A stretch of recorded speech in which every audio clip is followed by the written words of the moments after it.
This is a Fox News special report.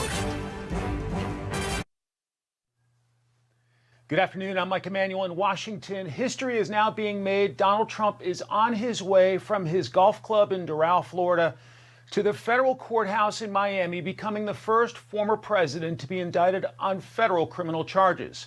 It all started back in August when the FBI raided his Mar-a-Lago home, allegedly finding classified documents stored in non-secure areas. That kicked off a federal investigation headed by special counsel Jack Smith, a former United States attorney appointed by Mr. Trump. He ended up bringing 37 criminal accounts against the former commander-in-chief, including obstruction of justice, willful retention of national security information, and destruction or falsification of records. He could be facing decades in prison and millions of dollars in fines if he's convicted on all counts. The Justice Department is accusing the former president of a wide-ranging conspiracy, alleging he was personally involved in the decision to keep documents he knew were classified, many of them reportedly containing top-secret military plans and nuclear secrets, all of it a potential risk to national security. The indictment also claims prosecutors are in possession of a recording of the former president from July of 2021 discussing a classified Pentagon document telling guests at Mar-a-Lago, quote, "This is secret information. As president, I could have declassified it, but now I can't." Mr. Trump claims he had a right to keep the documents under the Presidential Records Act, but officials from the National Archives say that's not true. When he arrives, the former president will likely be driven into an underground garage where he will be met by United States Marshals. We're told that while he's in custody, he will not be handcuffed or forced to wear a prison uniform, and his mugshot will not be released to the public. You can see the motorcade moving there closer to the federal courthouse in Miami. Fox News correspondent Madeline Rivera is live outside the courthouse in Miami. Maddie, what's the mood there? Mike, you've obviously got several media organizations here covering this story, but you've also got people who have gathered here for hours in the Miami heat to protest or support the former president. You can see right over here, they're selling clothing, they're selling hats, they're carrying flags, they've got their signs and they're chanting. People here have come from across the country. We spoke to one supporter who was from California, another one from Dallas. They are fired up. You've got a range of emotions here. One Trump supporter says the charges against the former president are divisive, while you've got another critic who says that the former president is a con man. Though people are fired up, Mike, we also are seeing that for the most part, these demonstrations are largely peaceful. In fact, one Trump supporter says they don't even want to call this as a protest. They want to call it a support for the former president. You're also seeing ramped up security measures over here, police officers on bikes. The city's mayor says they've been working with federal, state, and local partners on security measures, but they are confident that they can handle any large demonstrations. They say they've had experiences with this in the past, most notably with the George Floyd protests, Mike. So again, peaceful for now, ramped up security measures, and people here, on both sides, just wanting to have their voices heard, Mike. Madeline, last I checked, it was 90 degrees in Miami right now, and so obviously a hot day, but so far tempers are not flaring, correct? No, right now, as we have seen some verbal arguments, but for the most part, again, things have been largely peaceful. But yes, it is hot out here. It is also rainy season in Miami, so it's been raining pretty frequently throughout the past several days. So that's one of the things that could affect how large this turnout will be later on today, Mike. All right, Madeline Rivera live outside the courthouse in Miami as we look live at the former presidential motorcade heading from the president's golf club in Doral to the federal courthouse in Miami. This initial court appearance will be presided over by U.S. Magistrate Judge Jonathan Goodman. From there, U.S. District Judge Eileen Cannon will take over. She's a Trump appointee who originally appointed a special master to review the documents seized in the FBI raid. Since this is not an official arraignment, it is not clear if Mr. Trump will be asked to enter a plea. We would assume it would be not guilty. But the judge will likely set bail and pretrial conditions and schedule the next court hearing After that, it is mostly legal housekeeping, including setting deadlines to file motions and getting security clearances for the Trump legal team so they can examine the classified documents. It is not clear what impact this will have on the 2024 Republican primary process. President Biden has repeatedly refused to comment, but the former president and current GOP frontrunner is not staying silent at all. He is claiming the charges are part of a broader partisan effort to keep him from another term in the Oval Office. And he says it won't work, the plot will backfire, and his polling will only improve.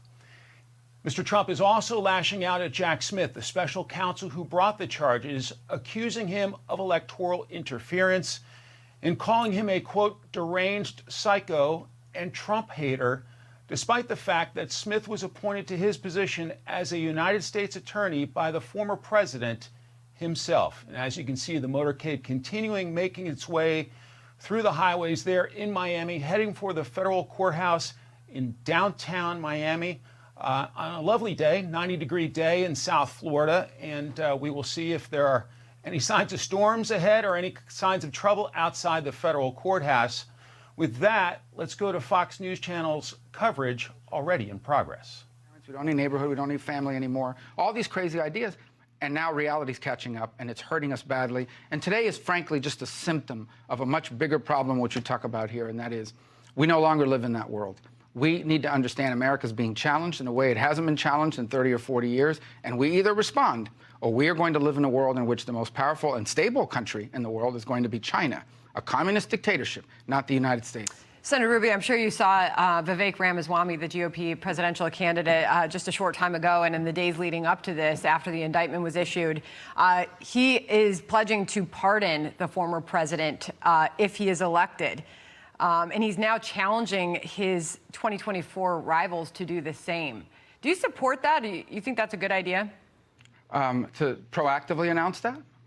Sure, to put the other rivals on the spot. I haven't even thought about it. I will say this to you, okay? And I'm not running for president, so, but I will say this to you. That's exactly the kinds of things that you're going to hear. That's what happens in polarized, volatile politics. People are going to go to their corner, they're going to rally around their tribe, and it's going to further divide the country, and it isn't worth it. The allegations made here, I'm not saying these documents should have been there, just like they shouldn't have been in Biden's garage either. But they do not meet the standard of bringing a prosecution whose damage, the indictment, the damage is doing to our country already, the damage it's already inflicted is far beyond damage, if any, of the president storing this in cardboard boxes somewhere. So would you urge other GOP candidates to vow the same, that they would pardon? Would I do what now? Would you urge other GOP candidates to vow the same, to make that pledge? Listen, it's not that I'm against it or for it. I haven't given any thought to the implications of announcing something like that and what it would mean. Suffice it to say that I think that, I'm just guessing here, if you took a poll among Republican GOP voters, that position that he's taken about the proactive pardoning is going to be very popular. And that, you know, whether even if let's say Republicans are not a majority in this country, it's at least 40-something% of the country. That's a lot of people. In some parts of the country, it's a supermajority, depending on the state. Again, these are the kinds of divisive, damaging things that an indictment reflects over what? For what? What was the damage? Was this stolen and sold to the Iranians, sold to the Saudis, you know, given over to the Russians? That allegation's not made in that indictment. No one's made that allegation. So at the end of the day, you have to weigh the damage of the indictment versus the damage of the allegations if proven true. And it's just not even a fair way. So how do you make that calculation? Because if you look at the indictment, and it's the DOJ side of the story. Right. The former president hasn't had a chance to weigh in just yet. But according to this indictment, the former president goes to great lengths to obstruct the retrieval of these documents by the FBI and the National Archives. So how do you make that calculation as to what amounts to worthy of a prosecution? Former Vice President Pence had documents. He didn't know he had them. He immediately turned them over. President Biden had documents, some of which go back to his Senate days, and what he was ever doing with them in the first place is a big question, but he turned them back over. The difference here, according to this indictment, is this former president didn't want to give them back. Well, first of all, indictments are one-sided documents, right? They don't. The indictment doesn't say, but this is the president's defense. I'm sure the president will have an answer. I'm not his lawyer. I'm not on his defense team. I don't pretend to be, so I'm not going to give an answer to what the counter to that is. But I'm just wondering, when you say that this is not worth dividing the country over, how do you make the calculation as to what is worth? Well, because I think ultimately, if the indictment, if in fact there was harm caused to the national security, I mean, the charges here are, as you've talked about, the conspiracy to do this, but the other charges about the espionage charges. Under the Espionage Act, you've got to make the argument that here's the damage this has caused to the United States, and you have to weigh that against the damage this has caused. Here's the irony in all this, okay? If you are today not the president, just a government employee in the intelligence community, and you take classified information, let's say the stuff that was in Biden's garage, or Trump, Mar-a-Lago, or whatever, they leak it to the media publishes it. Now the whole world knows about it. There's damage. That reporter who leaked that information will go to jail before they disclose who gave them that information. And there are people that have access to classified information that strategically leak for political purposes, intel and half-truths based on intel on a daily basis. And the media protects them. And I'm not justifying that. I'm saying there's a lot more damage done there with sources that are protected by the press than there is by the allegations, if proven, in this indictment. Meanwhile, we are watching in real time the damage this is doing to our country. It's further polarizing us at a time when we have to be united behind some things, like what do we do about the fact that we've given away our jobs, deindustrialized America, have a shortage of medicines, including cancer medicines in our country. China's expanding all over the world. Our military is eroding in its capabilities vis-a-vis China. You name it. I mean, destruction of the family, destruction of community, our borders being overrun. We're not focused on any of this stuff. We're focused on an indictment that, frankly, has no harm and no victim associated with it. Senator, just a few moments ago, the current president, Joe Biden, was meeting with NATO's Stoltenberg in the Oval Office. They addressed a few things, and the president was ultimately asked about this indictment. We're going to play it out. Just a few seconds. We'll watch it, and we'll get your reaction. All right. Yep, and thank you for your leadership. President, have you discussed? Mr. President, thank you very much, have you read the Trump indictment, sir? Everyone, thank you very much. Do you agree with everyone, Dr. Biden very much, everyone. that she was surprised Republican? Thank you very much, everyone. We're going to begin exiting this way. Thank you, everyone, very much. Move this way. Everyone, please move this way. Thank you. All right, so he looked on and smiled and did not answer questions, but it was shouted to him whether or not he had actually read the indictment. He did not respond to any of those questions, some of them hard to hear. What do you make of the White House's handling of this current situation as the former president makes his way to the courthouse? Well, I mean, they don't want to be associated with it, right? They want to pretend this is all clean and fair and that this is not political in any way and that they're not involved. Donald Trump, as of today, is the likeliest opponent in a campaign against Joe Biden. The notion that the people in the White House aren't following this carefully is ridiculous. The notion that this prosecution team is not made up of people that were told your job is to find evidence to go after Donald Trump is ridiculous. And everyone, I mean, it's just common sense tells you that, no matter how much they pretend. So I don't know if the president's read the indictment or not, but I am most certain that the people in that White House and around him that are running for re-election are aware, fully aware, of what is happening and what is being done to President Trump, because that is their likeliest opponent as of today in a general election that's now only 17 months away. And the notion that they're not following this is ridiculous. So he's going to pretend he doesn't know and he is not paying attention, but clearly the people around him that are interested in his re-election are. Yeah, he'll be making the turn onto I-95 South and get off at the Northwest 8th Street exit momentarily, and that puts him just... You know, traffic does not look like that every day. I just want everybody to know that. Well, it looks like it does on the other side. Oh, yeah, they're all standing by. I just want to be clear about that. In terms of some of the things that are happening to the country as an effect of this, is there's bad traffic in Miami. It's the wrong day to make a dental appointment. Yeah. So they're getting off at the Northwest 8th Street exit momentarily, which puts them just seconds away from getting off on Northwest 5th. They'll make a left, and then they'll go in the back door of the courthouse from there. Do you, Senator, see this coming before a jury, and maybe the case in New York as well, before the election? Well, I don't know. First of all, I think it's going to be tough. He's going to have to work real hard to put together a defense team for the reasons that I posited. And then, obviously, they're going to have access to all that information and have time to develop a defense. So I don't know. I'm not an expert on how the federal courts. I haven't practiced in federal court, but I can tell you that from everyone I've talked to, I think you have to sort of assume that this thing's going to take a while, not to mention that this involves national security secrets. So there's a whole process set up, not just to clear the lawyers, but also to give jurors access to classified information. Yeah. So even the picking of a jury itself could be complex given that factor. So, but again, I'm not an expert on how this will all play out. This is not going to be a 6-month thing. I mean, this is going to drag on right through the election season, irrespective of what happens in the primaries, and further divide the country and take us away from the things we should be focused on, which is what my book is about. Yeah, congratulations on the book, by the way. Thank you. Could I just one quick follow-up to that, Senator? Yep. So do you believe he should still be running in the middle of all this? Should it drag out that long? Yeah, if you're Donald Trump, and he's made it very clear, he believes he's done nothing wrong. He believes that's his position. That's the position his lawyers are going to outline in court. Why would he drop out of a race? But I also think you have to understand this. This guy's now been repeatedly targeted. I mean, this is not in a vacuum. This is constant. From the day he came down the escalator, but most importantly, from the day he got elected, we spent 3 years and basically millions of dollars chasing after this theory that some organization, Washington Post, won a Pulitzer Prize on a fake story, that the Russians were working hand in hand with the Trump organization to steal an election. I mean, then 2 impeachments, including one after he was out of office. I mean, you reach a point in which you're going to fight back against these things, and dropping out is surrender. All right. Senator, thanks for joining us. Thanks, Senator. Good to see you. Appreciate it. Martha McCallum back with us now, executive editor and anchor of The Story. Martha, I should also note that as the motorcade continues to make its way to the courthouse there, the president, after sending out earlier via Truth Social, one of the saddest days in the history of our country, we are a nation in decline, he just again a moment ago seems to be tweeting, or I should say truth socialing from the motorcade. He just sent out, "On my way to courthouse, witch hunt, MAGA." Your thoughts? Yeah, you now see people at his rallies and events holding signs that say witch hunt that are pre-printed. Clearly, this is part of what has become his campaign now, that he is under fire, that he's under constant attack, as Senator Rubio was just saying.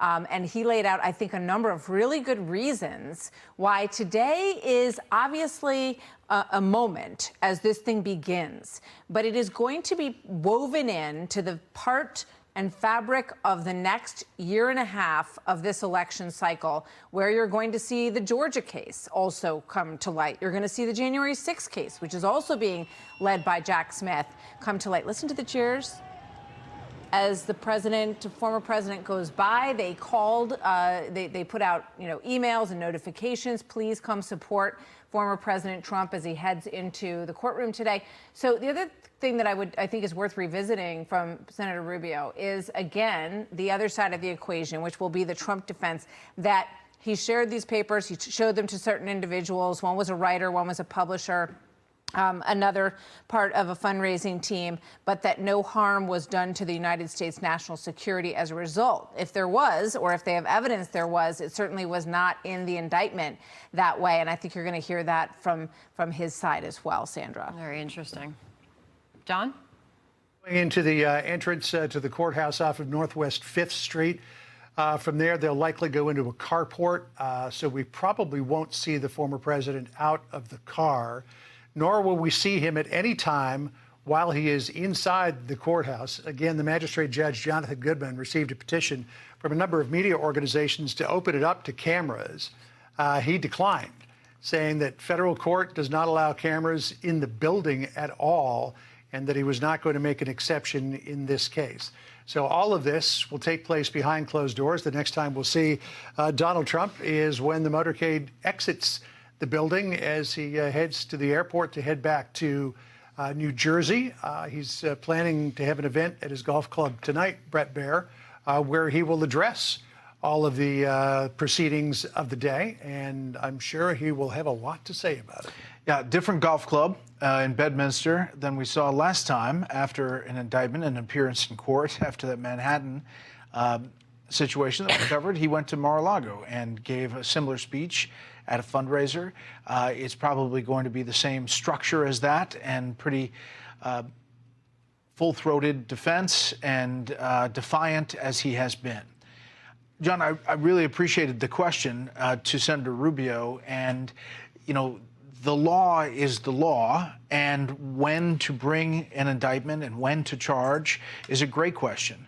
As you see him, the teams exiting the cars there, it seems like he's already gone into the courtroom underneath.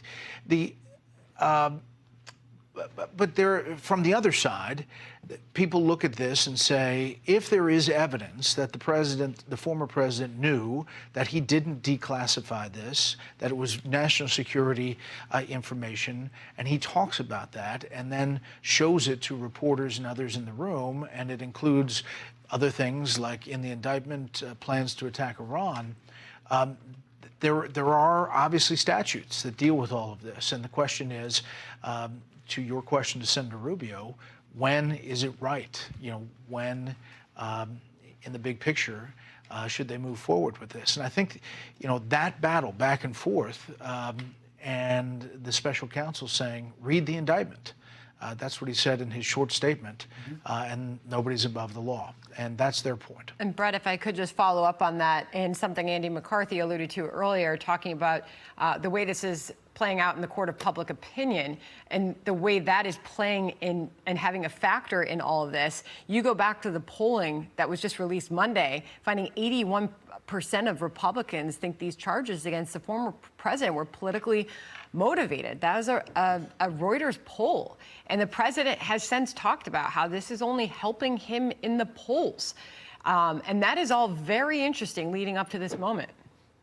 I think you're right, and there's all evidence to suggest that that's not going to change. I mean, there were some polls that were taken from beginning right before the indictment and then afterwards, and it didn't move. In fact, it went up a couple of points in the GOP primary race for the former president. You wonder over time whether all of these things will add up and somehow affect the race in some way, because they're not going to come to resolution, as we've been talking about. It's likely a year plus before some of these things even head to trial. So it will be the thing that hangs over this entire GOP primary and eventually, if he wins the nomination, the general election. So Jack Smith said, read the indictment. All the information is in there. Well, we read it, so folks at home didn't have to. And here are the charges that the president will be answering in court today. This is call for number 8. First of all, 31 counts of willful retention of national defense information, 1 count of conspiracy to obstruct justice, 1 count of withholding a document or record, corruptly concealing a document or record, 1 count, concealing a document in a federal investigation, 1 count, scheme to conceal, 1 count, and making false statements and representations, 1 count. Now, let's go to call for number 9. Worst case scenario here. Willful retention of national defense information.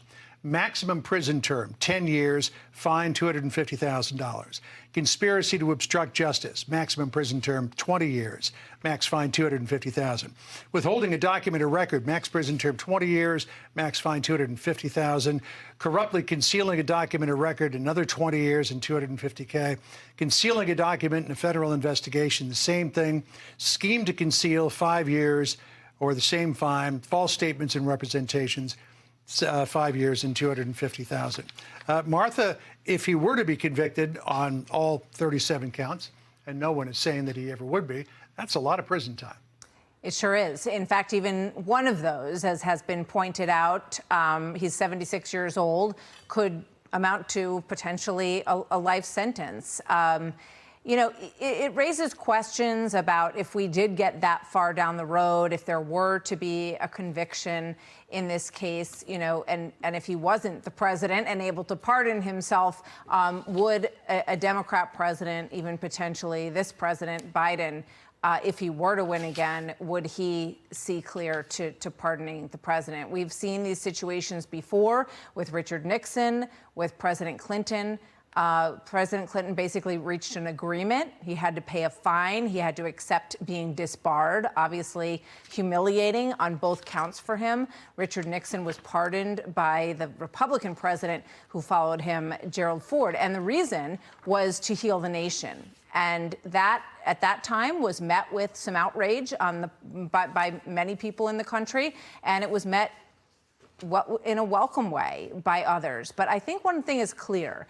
everyone seems to agree, and we've heard this from Gavin Newsom, the governor of California, in the interview he did with Sean Hannity last night, that this is a sad situation that the country finds itself in. And I think one of the other things politically to watch, because we're all discussing, I think, quite rightly, how long it's going to take for all this to play out.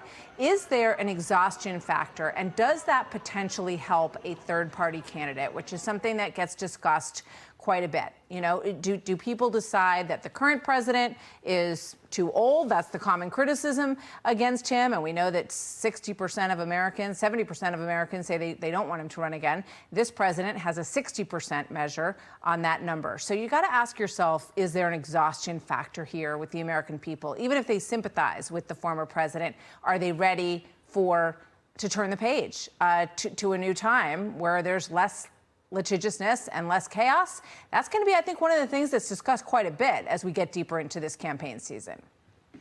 All right, you are looking live outside the federal courthouse there in Miami. You can obviously hear the people gathering there. Some even appear to have some megaphones and chants happening in the background there. This is the day that the former president, as he makes his way to that courthouse, he arrived in Miami earlier ahead of this Tuesday court appearance. These are the criminal charges related to his possession of classified documents, 37 felony counts against the former president. He's been outspoken since those charges were taken against him. He has said that he plans to plead not guilty. And we should know more about what exactly is happening behind closed doors since his motorcade arrived there just a short time ago, John. Yeah, and again, the president's inside the courthouse. No cameras allowed in, so we're not going to see him again until he leaves. But that's quite a scene outside of that beautiful courthouse in picturesque downtown Miami with pro-Trump supporters and Trump opponents both gathered out there to voice their opinions on what's happening. Of course, the Trump supporters are going to say that this is absolutely unfair, that this is a politically targeted indictment, and that, as Senator Rubio said, it's going to do more harm to the country than the prosecution would be worth. And so why is the Department of Justice even pursuing this? Brett, to that point, justice is supposed to be blind. It's not supposed to look at the politics of things. But when you're dealing with the unprecedented step of indicting a former president, and the closest anyone really ever came was Richard Nixon, and he was pardoned before it happened, is it worth it? That's the question. And the prosecutors will say that they're following the law and that there's a clear intent here and that their evidence suggests that the president knew what he was doing as far as concealing these documents. The Trump team will say that, and we don't know what they'll say really as far as handling the documents and the specifics inside the indictment, but they clearly are making the case about a two-tiered system of justice, and Republicans are saying that.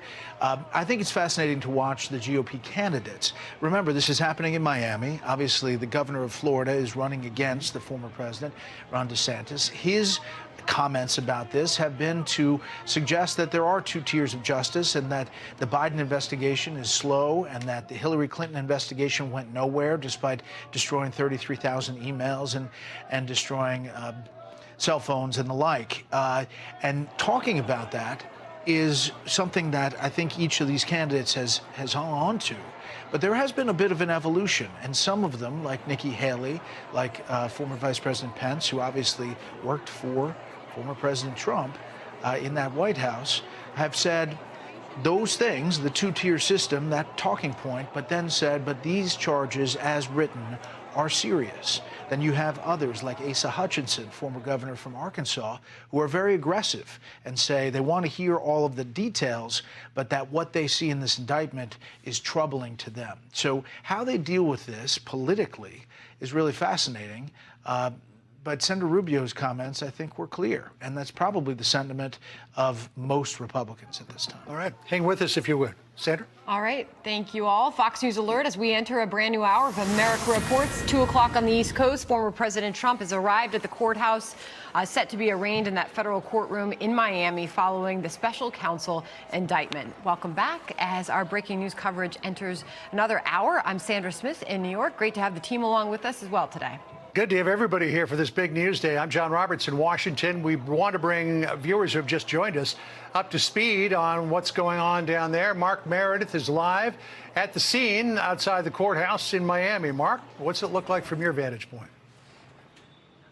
John, good afternoon to you. I'd have to describe it as a circus. You've got local, national, international media. You've got onlookers and, of course, a large contingent of supporters of the former president all outside of this federal courthouse to try to see this moment in history. And it's going to be a day, of course, that's going to have an impact for months, if not years to come, because it'll have an impact on the Republican presidential race. We did not see Trump go into the courthouse from our vantage point. As you can imagine, with the motorcade, we had a better shot from the air, but we know that he is now in the federal courthouse, only expected to be here a brief amount of time. And as you and Sandra have been talking about, this is a little bit old-fashioned. We're not going to see those cameras there in the courtroom. Getting information out is going to have to happen after the fact. But of course, we've got crews that have been waiting in line for hours to get in that courtroom for that moment, which is set to begin within the next hour or so.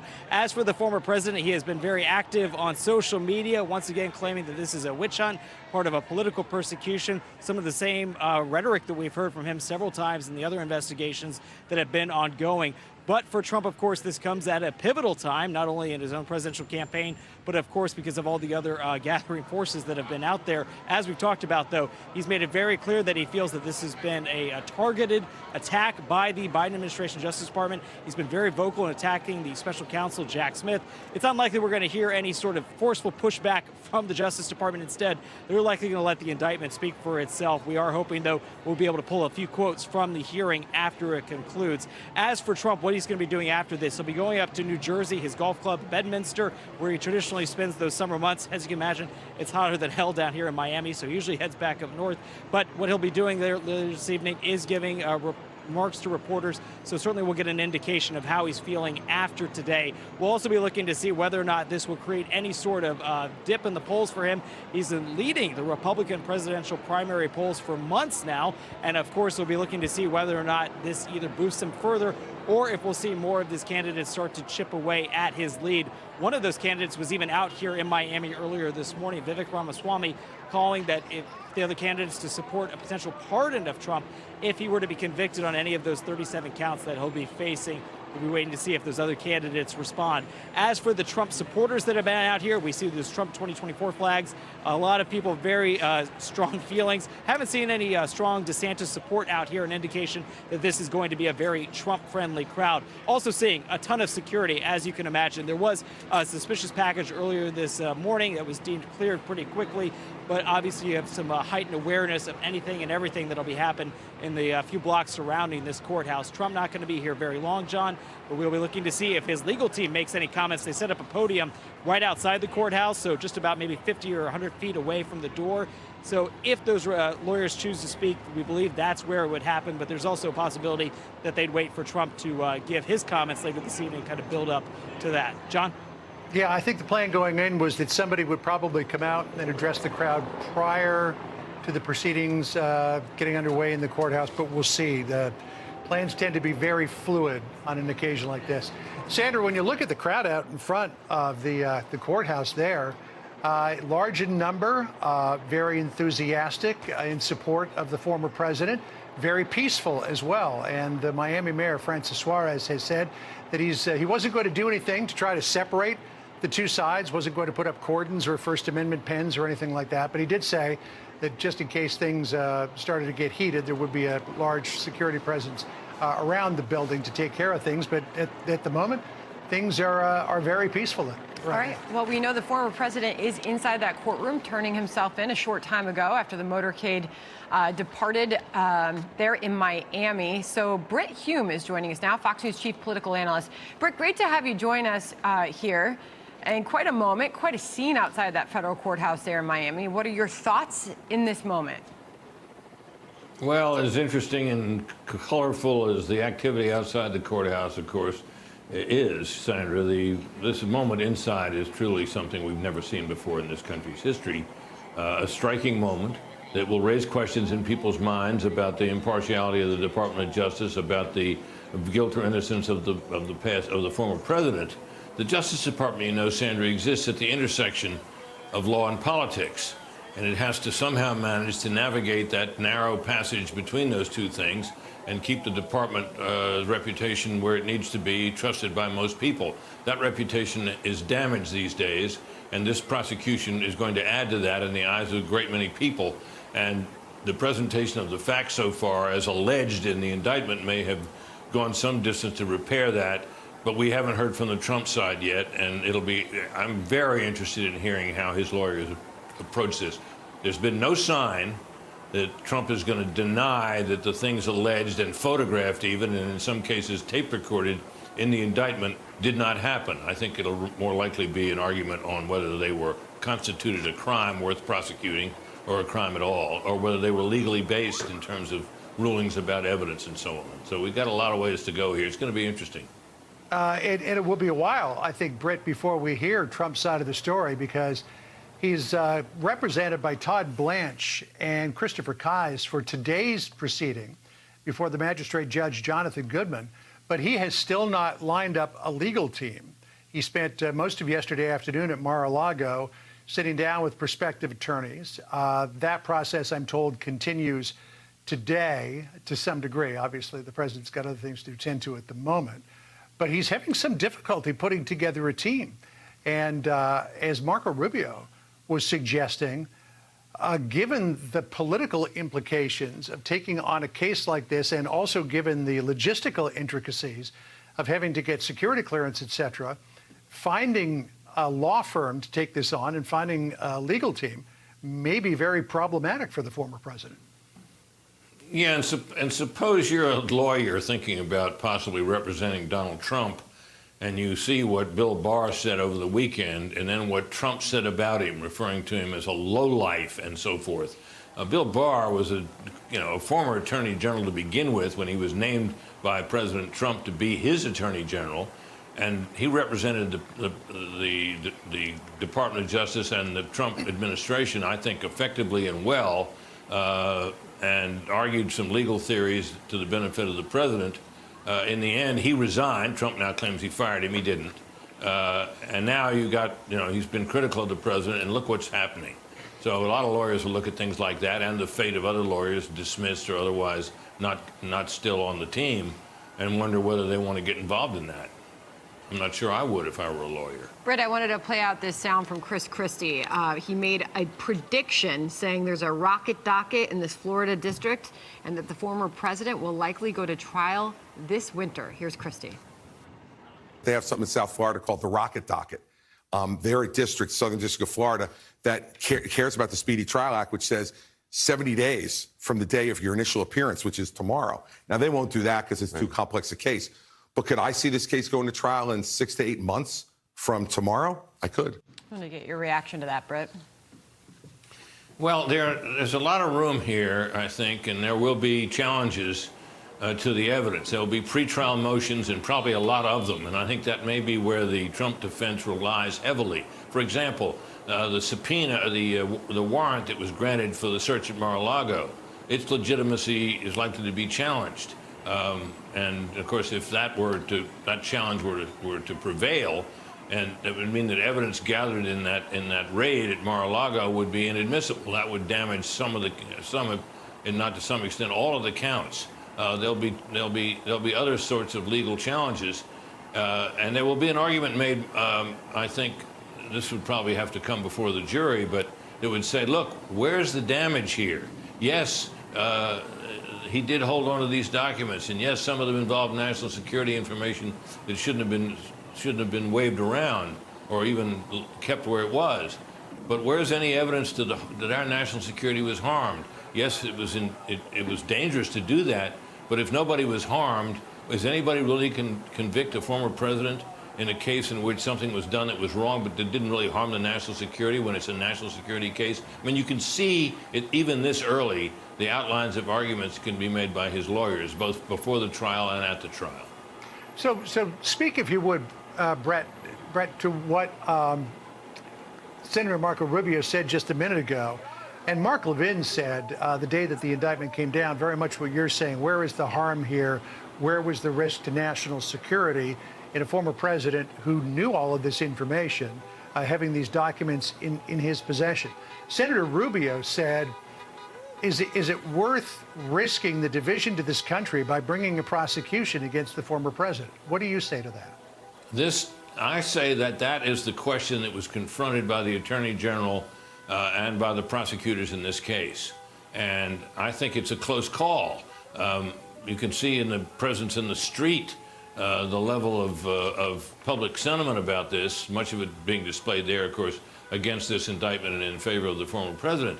But this move, by Department of Justice already under fire, in some cases quite legitimately so, for its past decisions involving other similar cases. No cases exactly like any other, but the similarities, for example, to the Hillary Clinton case are pretty striking. And she was allowed to skate by an FBI director who said that no reasonable prosecutor would bring the case against her. I think a lot of people look at that and say, wait a minute, she shouldn't have skated, and if she did, he should, speaking of President Trump. So, yeah, the Justice Department, it's for the law, of course. That's what it's about. But it's also about public confidence in its deliberations and its actions. And that is likely in many quarters to be shaken by this indictment, and there's no getting around that. Now, whether in the end, on balance, it was the right decision remains to be seen. But we're seeing right now in the streets of Miami and in public sentiment reflected in the polls that this is a move that further divides this country. Just going to add to what is happening inside the courthouse, since there's no cameras allowed there. The former president has been processed ahead of his arraignment in this classified documents case. That is per a court official just a few moments ago. Also, Brit, the Trump aide Walt Nauta, also has been booked in the documents case. That, according to a court official just a few moments ago. We are at the mercy of the court officials, Brit, because we know the journalists that are in there cannot have devices, so they will not be able to transmit what exactly they're seeing and hearing in the courtroom. But certainly, what is seen outside of that courthouse, Brit? Yeah, it's pretty remarkable. I imagine the scene is like that anywhere. There was a time not very long ago, Sandra, when reporters would go dashing madly out of a courtroom like that and run for the nearest phone booth. Those days are gone, of course. And if you're not allowed to have a cell phone inside, there's not a lot you can do except come out later and relate what by that time has become old news.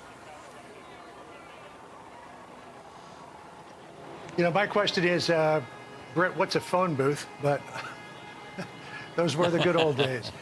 We have some video that we want to play out here. Melania Trump entering the courthouse just a short time ago.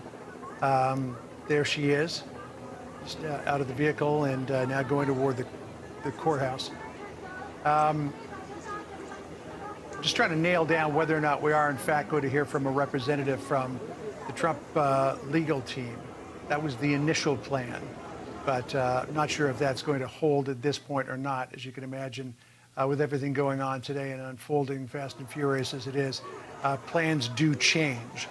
We want to bring in Byron York. And Byron, maybe you can address this question that is outstanding in all of this. When we talk about why this prosecution was brought against the former president, when you take a look at the indictment, when you take a look at the DOJ's side of the story, you say, okay, so there is a fairly extensive and detailed accusation against the former president for improperly having classified documents and then trying to hide them when the National Archives and the FBI came calling for them. But in the same breath, if you take a look at the situation with the classified documents regarding President Biden, he had documents from his time when he was a senator. And there is no reason for a senator to have a classified document in his or her possession. They're allowed to look at them in a sensitive compartmented information facility, a SCIF, but they're not allowed to take them. That's breaking the law. So why does Biden skate here? As Brit said, Hillary Clinton skated. Why does Biden skate here, but the former president does not?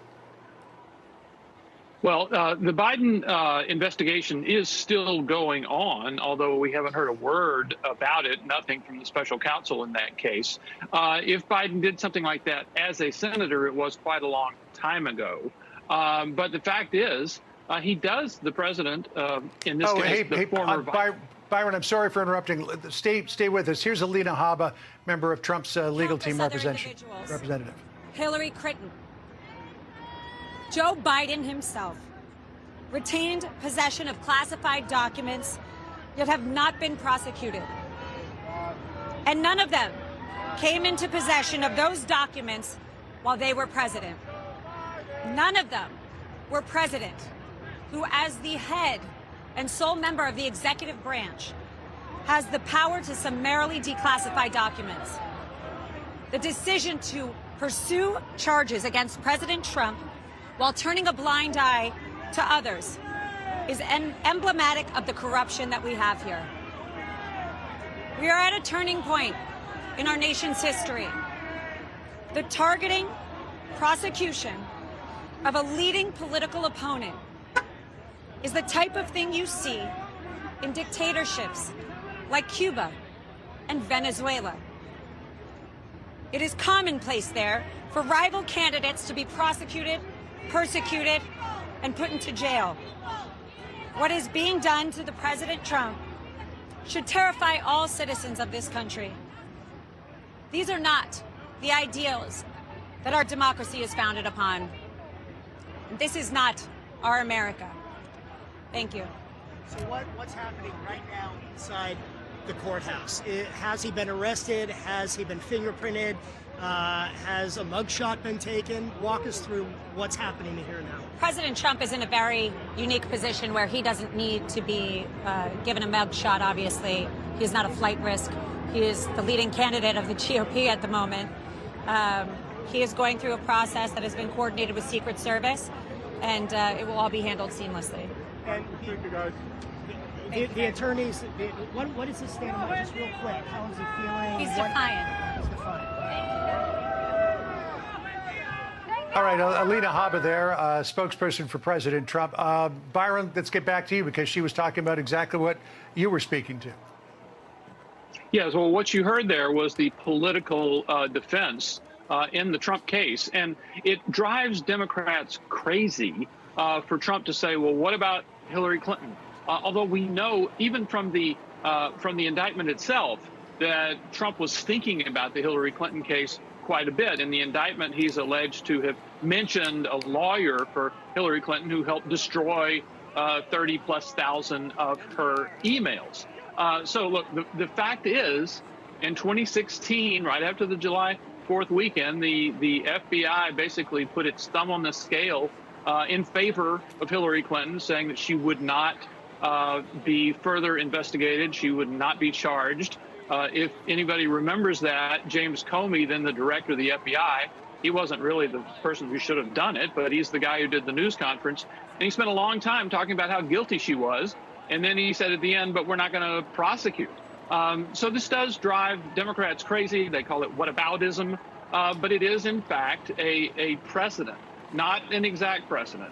As far as what Trump is doing, if you look in the indictment, there's special emphasis on papers that were actually picked up by the FBI during that infamous raid on August 8th of last year, the search warrant raid on Mar-a-Lago, and those being papers that Trump had defiantly kept after being asked to return them, after getting a subpoena to return them, and after resisting a great amount. So the indictment focuses on the papers that Trump went the greatest distance to try to keep from returning to the government. Byron, we're continuing to look at it. Seems the crowds are growing as the president is still there inside of the courthouse. He turned himself in what has to be probably a good 25 minutes ago. We saw the motorcade enter. We did not see him. He was taken through a different entrance where cameras could not catch a glimpse. But this is not expected to be a long proceeding. He will likely to be departing. And this is the crowd he'll see, Byron. Well, you know, the fact that the former president is going back to Bedminster, where he has an event tonight, fundraising, is expected to make remarks. The whole thing is already set up, just shows how incredibly unusual this case is. And the crowd outside the courthouse says the same thing. Trump is very aware of the support that he has among Republicans. We've seen some quickie polls in the last few days after the indictment that have shown huge majorities of Republicans believe the indictment is politically motivated. And if you talk to Republican voters anywhere, even the ones who want to move on from Trump now, they will say he was really unfairly targeted for years, starting in 2016. And what those Republican-based supporters have done with this new indictment is simply fit it in to what they think is a pre-existing pattern of unfair targeting by the Justice Department, in this case, the Biden Justice Department, and that has made them support Trump even more. And I think everything you see Trump do from today, who knows how far along, will be to maximize his support and turn what's happening now to him now into continued support from Republicans. So we just want to clarify something, Byron. We thought that that was Melania Trump who was arriving. Apparently, it was not Melania. So apologies for that. But a day like today with so many comings and goings, it's easy from a distance to mistake two people. Byron, what do you think is ultimately, it was Margot Martin who was working in the lower press office during the presidency and then departed to work for President Trump as an assistant at Mar-a-Lago and at Bedminster.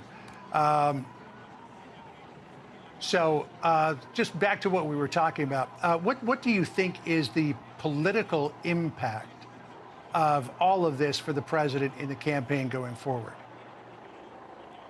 Well, we've already seen what happened after one indictment, the local indictment in Manhattan, which seemed to really raise Trump's support significantly among Republican voters. Now, the question is this going to do the same thing or keep that support high in the continued future? Because Trump has, if you look at the Real Clear Politics average of polls, a 30-plus point lead over Ron DeSantis in this race. Or will there be an effect in which the evidence in this indictment will begin to sink in which Trump's opponents will find a way to use it against Trump without alienating the Republicans whose support they need? Will we see a process where Trump's support begins to erode? Right now, it's just too soon after this federal indictment to know what's going to happen. No, in fact, it's going in the opposite direction, Byron, and the president continues to note that himself.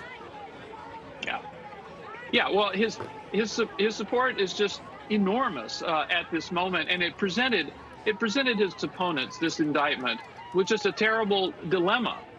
First of all, a lot of them believe that Trump was unfairly targeted. They're among those Republicans I was discussing earlier. And so they want to come out and they want to tell the voters that, yes, they believe, too, that Trump has been unfairly targeted. But, of course, they're running against Donald Trump. If he loses support, it helps them. So they have kind of a conflict here. And you've seen a few of them, like Nikki Haley, come out and say, well, this is really pretty serious. If it's true, it's really bad. But others, everybody's being very, very careful now, because if this indictment is going to raise support among Republicans for Trump, they don't want to help that along any more than they can. Just wanted to add in here that the White House press briefing is ongoing. And as you can imagine, there are a lot of questions about what is happening right now. The White House is mostly avoiding or dodging those questions, as you can imagine, based on the president also in the Oval Office just a few moments ago was asked by reporters to comment, and he said nothing. Adding this as well for your reaction, Byron, the top Republican in the Senate says he will not comment on whether he would support Donald Trump if the former president receives his party's presidential nomination. This was just a few moments ago on Capitol Hill. Mitch McConnell saying, I'm not going to start commenting on the various candidates we have running for president. He was telling this to reporters minutes after the president arrived there at the courthouse. So he says he will not say if he would support Donald Trump as the nominee. Your reaction to that, Byron? Boy, that's some of the least surprising news in the world. There is no love lost. No love lost between Mitch McConnell and Donald Trump. What's happening in the Senate is really, really interesting. Remember, a handful of senators actually voted to remove Trump during his second impeachment on the way out. And now they have a very popular senator, Tim Scott, who is running. And Senator John Thune, I believe, has come out and supported Tim Scott. And there are other senators who are likely to support Tim Scott. So a lot of senators look at this and say, there is absolutely no reason I need to stick my neck out on what's going on with former President Trump right now. All right, Byron, hang with us. We want to come back to Bret Baier here. A boisterous crowd out in front of the federal courthouse. But a peaceful crowd out there, most of them, I would think, voicing their support for the former president as he's inside and the proceedings are underway. I think my mentor and friend Brit Hume said it best, which is this is historic. We've not seen anything like this. And there hasn't been, we've had these moments, but this has never happened for a president to be charged under the Espionage Act. And just talking to some legal experts about this, and this is where this may start to be the defense's take. You know, why? Why did the DOJ move forward with this? The Presidential Records Act, 1978, was originally had a civil process tied to it. It's not mentioned in this indictment. The Espionage Act is. This has criminalized this based on the national security documents. The Presidential Records Act is designed for presidents, and there is a real argument about, you know, whether they can take the documents, where that line is. Lyndon Johnson took documents. We referenced Bill Clinton and what ended up happening in that administration. With Sandy Berger and Sandy Berger and the Sox. And he took them out of the archives. Out of the archives. So there's a real question about the criminalization of this. They lay it out in the documents as a national security issue, but there is some argument to be made about this, and you've seen the former president kind of touch on that a little bit, but his legal defense may go down this really interesting road about the difference between the Espionage Act from 1917 and the Presidential Records Act of 1978, and whether, if he wasn't turning over the documents, it should have been a civil process first. Once you start criminalizing, you get people in, they start testifying under deposition, you flip them, and it becomes all kinds of different things. That's some of the defense argument that they may start to make. Whether it's successful or not, we don't know. Right. All right, let's bring in Jonathan Turley. Andy McCarthy still joining us as well. Why don't you expand on that for us, Jonathan Turley? Well, the government's going to argue that, yes, this began as a Presidential Records Act matter, but that the archives then informed the FBI that they believed there was classified documents in an unsecure location. And the government's effectively saying, yeah, we switched horses. We viewed that as a classified documents case, a national security case. They probably will get support on that argument by the Court of Appeals if this does get challenged and go above the trial court. There are issues here. You know, this is an odd fit. Many people were sort of repelled by 31 counts alleging Espionage Act violations. That act does talk about mishandling, but it also has an intent standard to harm national security or to help some foreign adversary. Nobody is arguing that there's evidence of harm to national security or an intent to do so. In fact, if you read the government's indictment, they seem to be sort of latching on a different motivation. In talking about that audio tape, they're treating it sort of like a trophy, that maybe these documents were kept by the president out of vanity. Well, that may be true, but it then has a hard fit with an Espionage Act claim, and that's the majority of these counts.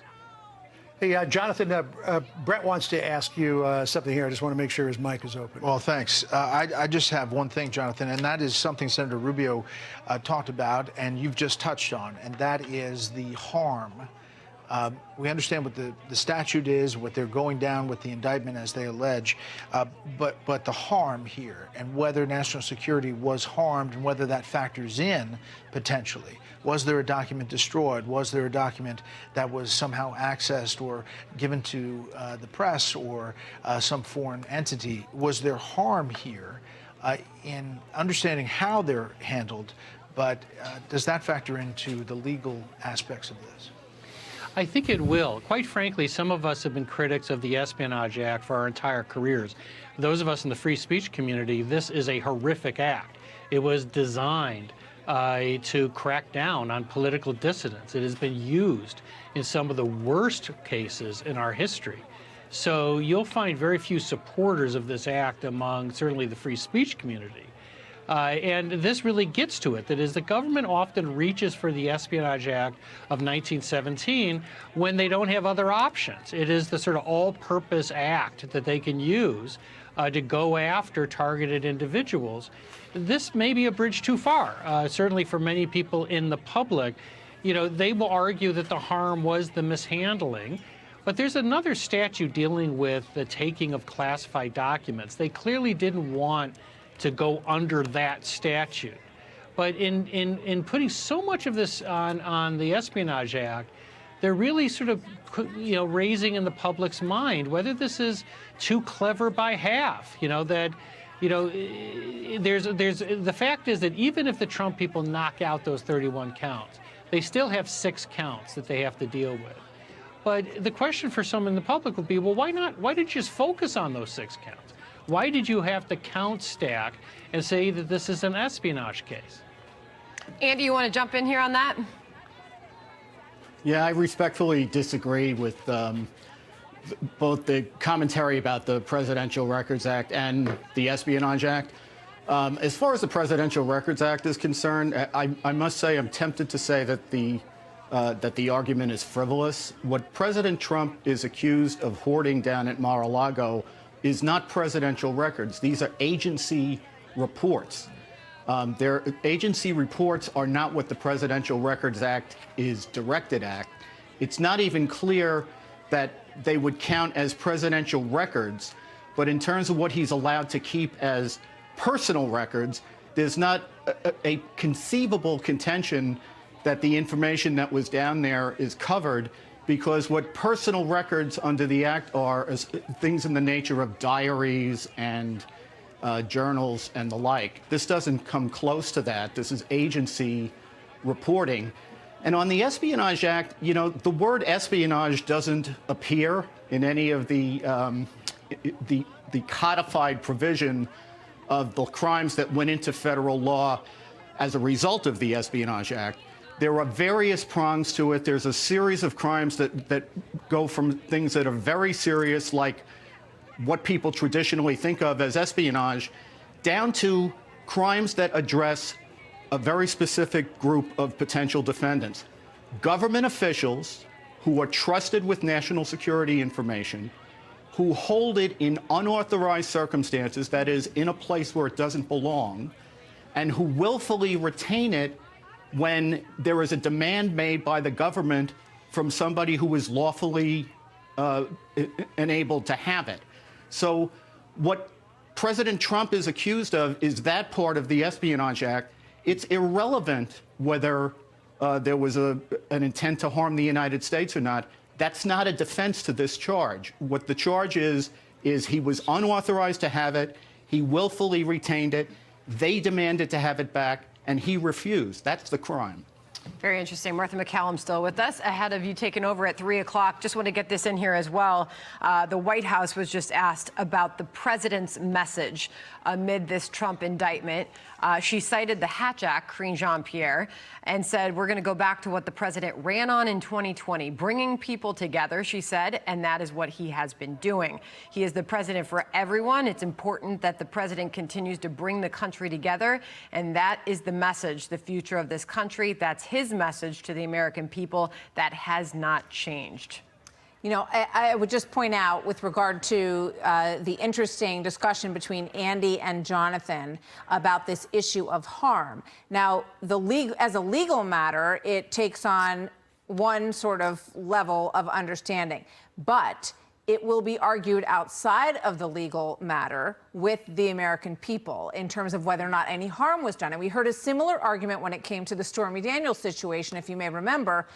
The argument then was made that nobody was harmed in this. In fact, she ended up owing him more money than she was paid off in the end. So that became an issue. But one of the questions that raises for me, in terms of, the public's ability to absorb all this, how much they care about it, whether or not they've already made their mind up about how all of this works. Jonathan, maybe I could ask you, is there, do you think, regret? Is it difficult for Jack Smith that this is the second time that we have watched the president indicted? And does it wear down public opinion about what they think about all of this? Because they watched the process happen in New York. Now it's happening again in Miami, many of them will say. So, Martha, I think it... Oh, I'm sorry, Jonathan, go ahead.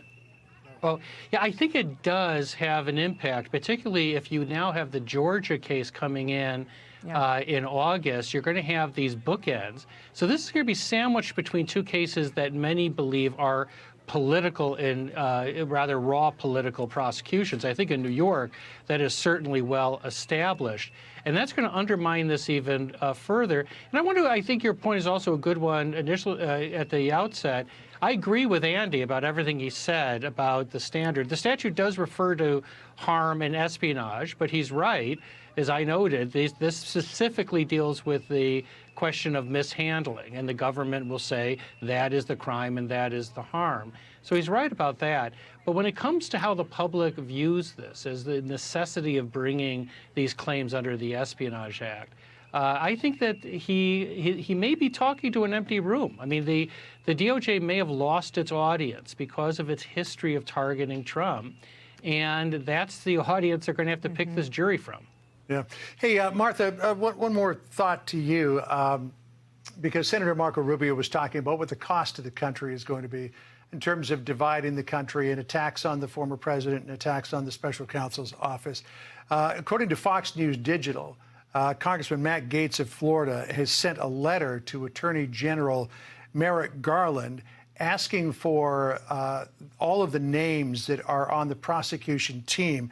Gaetz is contending that one of the prosecutors previously contributed to President Biden's campaign in 2020 and faced misconduct allegations in 2009. Again, this is a story that's just breaking on Fox News Digital. So, the political battle is escalating here by the moment. And that goes to what Rubio was talking about, is in bringing this prosecution, in weighing whether or not it, as James Comey said, a reasonable prosecutor would bring a case.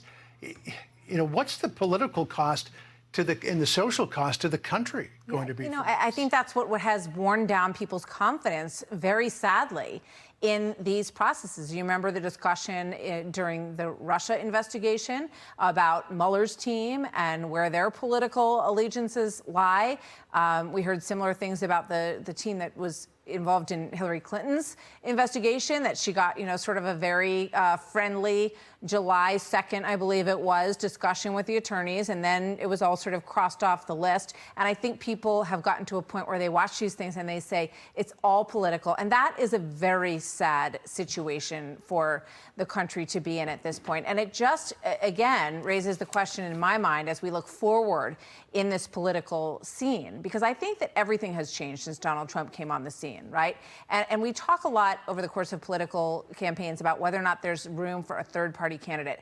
But there is the possibility, when you look at this Ukraine story and these recordings that Grassley talked about last night, and we're going to continue to dig in on that on the story, do the American people at some point say, a pox on all your houses, we want another choice? So that's something that I'm going to watch very closely as we, kind of move forward in all of this. But clearly the support is very strong still for President Trump. But we'll watch as this wears on. All right, Martha, we're going to let you get ready for your 3 o'clock hour and coverage of this. Thanks, because you'll know a whole lot more at 3 o'clock. Martha, thank you. Just an update here. Eric Trump, the former president's son, accompanied his father to the federal courthouse On their departure, they were seen waving before they climbed into the vehicle. He rode to the courthouse with his father. That, of course, is when we saw on social media that the former president sent out a message and called this a witch hunt. His lawyer outside of the courthouse a short time ago saying today is not about President Donald J. Trump, who is defiant. It's not about the Republican Party. It's not about 2024 election. It is about the destruction of longstanding principles that have set this country apart. Now with an update, former President Donald Trump is not the only one appearing in court today. His aide, Walt Nauta, joining him at the defense table. Rich Edson has something to tell us about that. He joins us now. Rich, jump on in here. Yeah, good afternoon, Sandra. Well, you know, Walt Nauta has been by the former president's side. Back when he was president in the White House, it was a role that he took when he was working in the White House mess. He was in the Navy at the time. And then when Donald Trump left the White House, he moved down to Florida with him, retired from the Navy, and served as his valet or his assistant. That's a role that's fairly common among senior members in Washington, whether it's senior members on Capitol Hill, former presidents. If you need a Diet Coke, if you need a clean shirt, if you need a task done, if you need to move boxes around your house, this is the type of staffer who gets that done. And it's that last thing that's really gotten him in trouble here. According to the Department of Justice, according to this indictment, he's involved in this. He's been indicted. He's at the courthouse with the former president right now. He's facing 6 counts in relation to all of this, some 90 years maximum in prison because of this. And basically what prosecutors are saying he did was at the direction of the former president. He moved dozens of boxes around Mar-a-Lago just around the time that the former president's lawyers were going to examine these boxes that had come from the White House to see if there was any classified material in them to send back per the request from the U.S. government. According also to the indictment, they say, you know, he was moving these boxes around. Some had disappeared in that process. And then also when he was asked about it, because he was talking to investigators last year, he wasn't truthful about that. So these are the charges that he faces. This is what the government is accusing him of doing here. He did not cooperate or stopped cooperating at some point last year with the federal government. And that has been something that the federal government has tried to pursue with Walt Nauta. He's remained by the former president's side. You can see him on the campaign trail. You can see him at speeches, just like it's his job and responsibility to do here. So he is very much a part of this. It's an indictment that has 2 names in it, and it's Donald Trump and Walt Nauta here. He's been standing by the president's side for since his time in the White House and is doing so today at a defense table. All right, Rich Edson on that news for us. Rich, we will get back to you again soon. Thank you so much. John?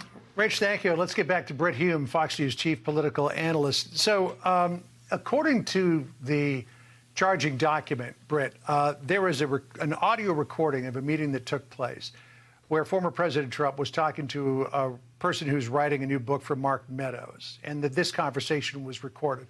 This goes to the idea that the former president has said that he declassified these documents, and so there's no there. But if we could bring up call for number 3 here. This is the way, according to the indictment, the conversation went. The former president was showing apparently this plan of attack that was drafted by a senior military official. We believe the country was Iran. According to Trump, it's like highly confidential, secret. This is secret information. See, as president, I could have declassified it. Now I can't, you know, but this is still a secret. Staffer says, yeah, now we have a problem. Former President Trump, isn't that interesting? So this would seem to contradict, on the surface at least, the former president's claim, Brett, that he declassified all of this stuff. There he is, according to the indictment, saying, I could have declassified it, but I didn't. But then again, we've got an audio recording of him saying this, but can we verify that that, in fact, was the document? I mean, is there any room here for his defense to go with this and pick it apart? Well, apparently they don't have the document. So we don't know what that document really was. We know what we think it was. But apparently the government doesn't have it. So that might eat away at their ability to make hay with that particular document. It does seem to blow up the argument that actually I, you know, one way or another declassified these things while I could. He said in this particular case he didn't, or he said he could have, but now he can't. So that pretty much settles that.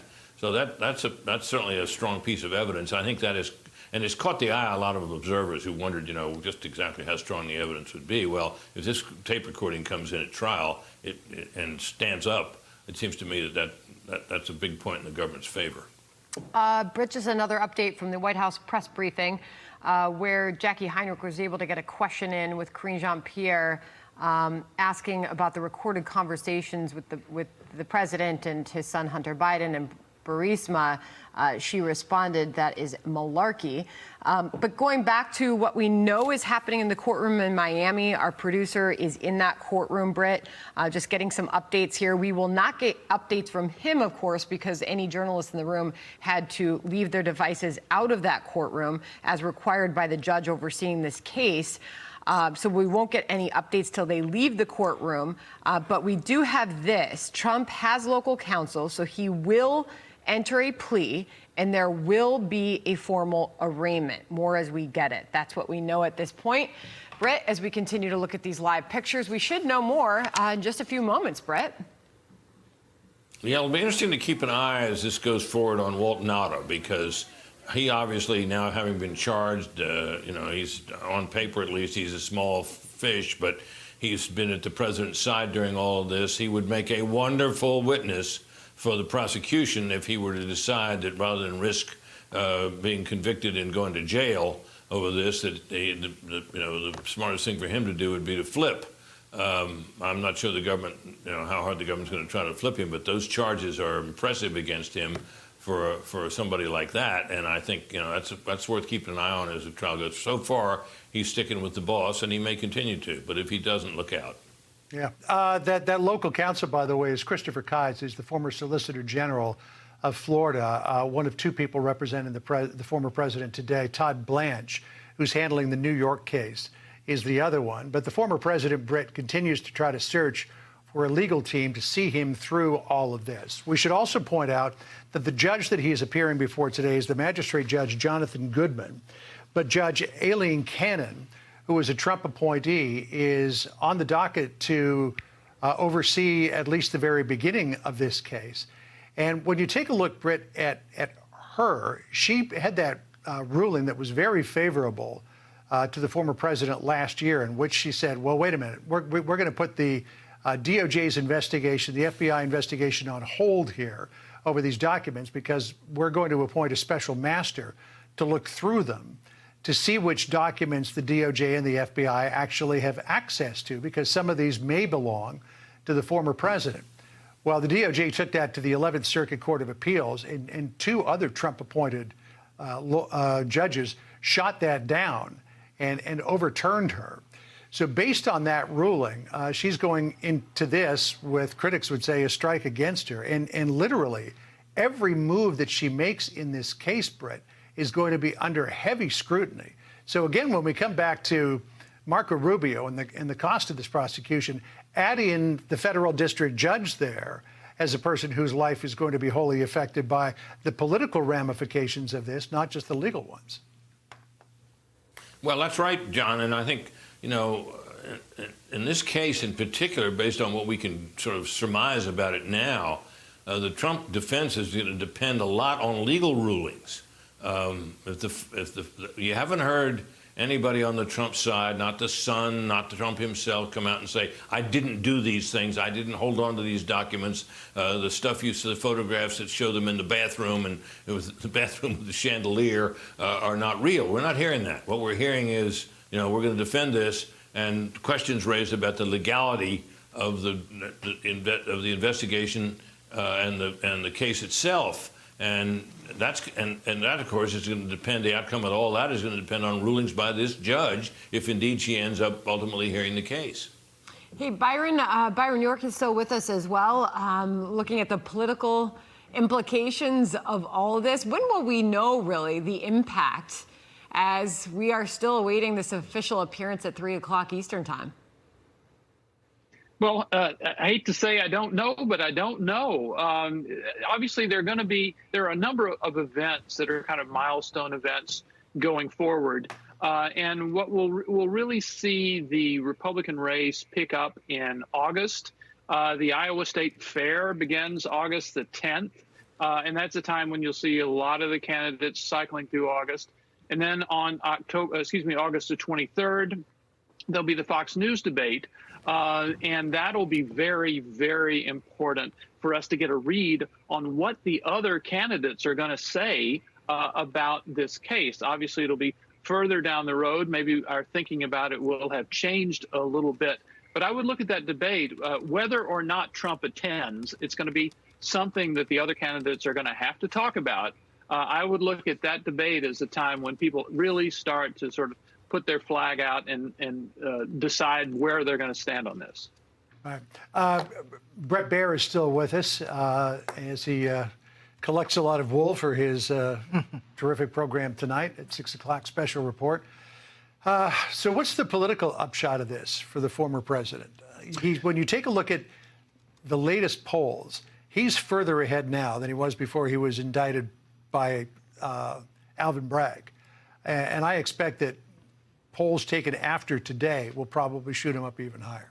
I agree with you, and I think that that's what we've seen in recent weeks, likely to see today. To Martha's point earlier, there may be a candidate or candidates who tap into this thought about chaos and want to, have Trump policies, but not all of this around it. That may be an argument that they make, some candidates, and maybe it starts to stick. We don't know. Right now, what we see is a big lead for the former president and a defiant former president who will have an event tonight at his golf club in Bedminster. That will be a fundraiser, and he will again speak to his faithful and his base that is sticking with him. There are some questions about this indictment and about the reasons why he had these documents. Why does he have the documents after he's asked to turn them all in? Why does he keep those documents? And the why part, we really don't have an answer to as of yet, and it's going to be fascinating to hear the Trump defense talk about all of that. Yeah, I was puzzled by that too. Why was he so determined to hang on to some of these documents? I mean, a letter from Kim Jong-un, which allegedly is among the trove of documents. You can understand that because he forged a personal relationship with him. It's something he probably wanted to keep. But if he wanted to put it in the library, that's where you negotiate with the archives and say, can we downgrade this so that it can be part of the library? You have to get inside his head to know that. Yes. And we hope to. I'll have an interview on Monday, June 19th at Bedminster. That'll be pretty in-depth. It's still on track. We've triple confirmed it, so we'll be there Monday the 19th. Well, we look forward to the answer to that question. Here you go. Just an update here. Byron York still with us as well. As the former president has been in the courthouse, obviously going through the procedures there, we are just getting word that he has entered the courtroom for his arraignment hearing in this classified documents case. That is the latest out of the courthouse. It's going to be, the updates will sort of be far and few between as the communications will be lacking for a little bit. But it looks like things are happening on time there. Byron, a final thought for you as we're wrapping this hour. Well, I think one theory about why the former president did keep this stuff, there are two possible reasons. One is souvenirs. He really liked mementos. His office in New York's filled with them. And the letter from Kim Jong-un would fit into that. He was really he was taken with those letters that he got from Kim Jong-un. He read them to people in the Oval Office. He thought they were quite amusing. A second possibility is revenge, or self-defense as well. What we've heard about the whole General Milley thing and Iran, and those are just reports right now, but having a document from General Milley would be a defense for the president against any accusation that he, the president, might have been thinking about invading Iran. So I think the president either had a personal or a political motive for keeping a number of these documents. Yeah, the whole context of that battle plan for Iran was the former president saying, people said it was my idea to attack Iran. No, here's the document. Look at the name that's on the top of that document. Wasn't my idea. That idea was written up by somebody else. Brit, put a button on it here for us as we await the former president to come out and head back to the airport to travel back up to New Jersey. Well, you've been talking about the political ramifications of this, but it's been discussed so far mostly in terms of how this affects the Republican primaries and former President Trump's chances of getting the nomination again. I think there's a widespread sense that while it may not hurt his chances of getting the Republican nomination, I think if we look reasonably at a general election situation, it's an entirely different matter altogether. You know, as has been noted, President Trump certainly does motivate a significant segment of the Republican base, maybe not a majority, but a significant plurality, enough to win a lot of primaries. But I think it's fair to say that he motivates about 100% of the Democratic base, and not in a good way for him.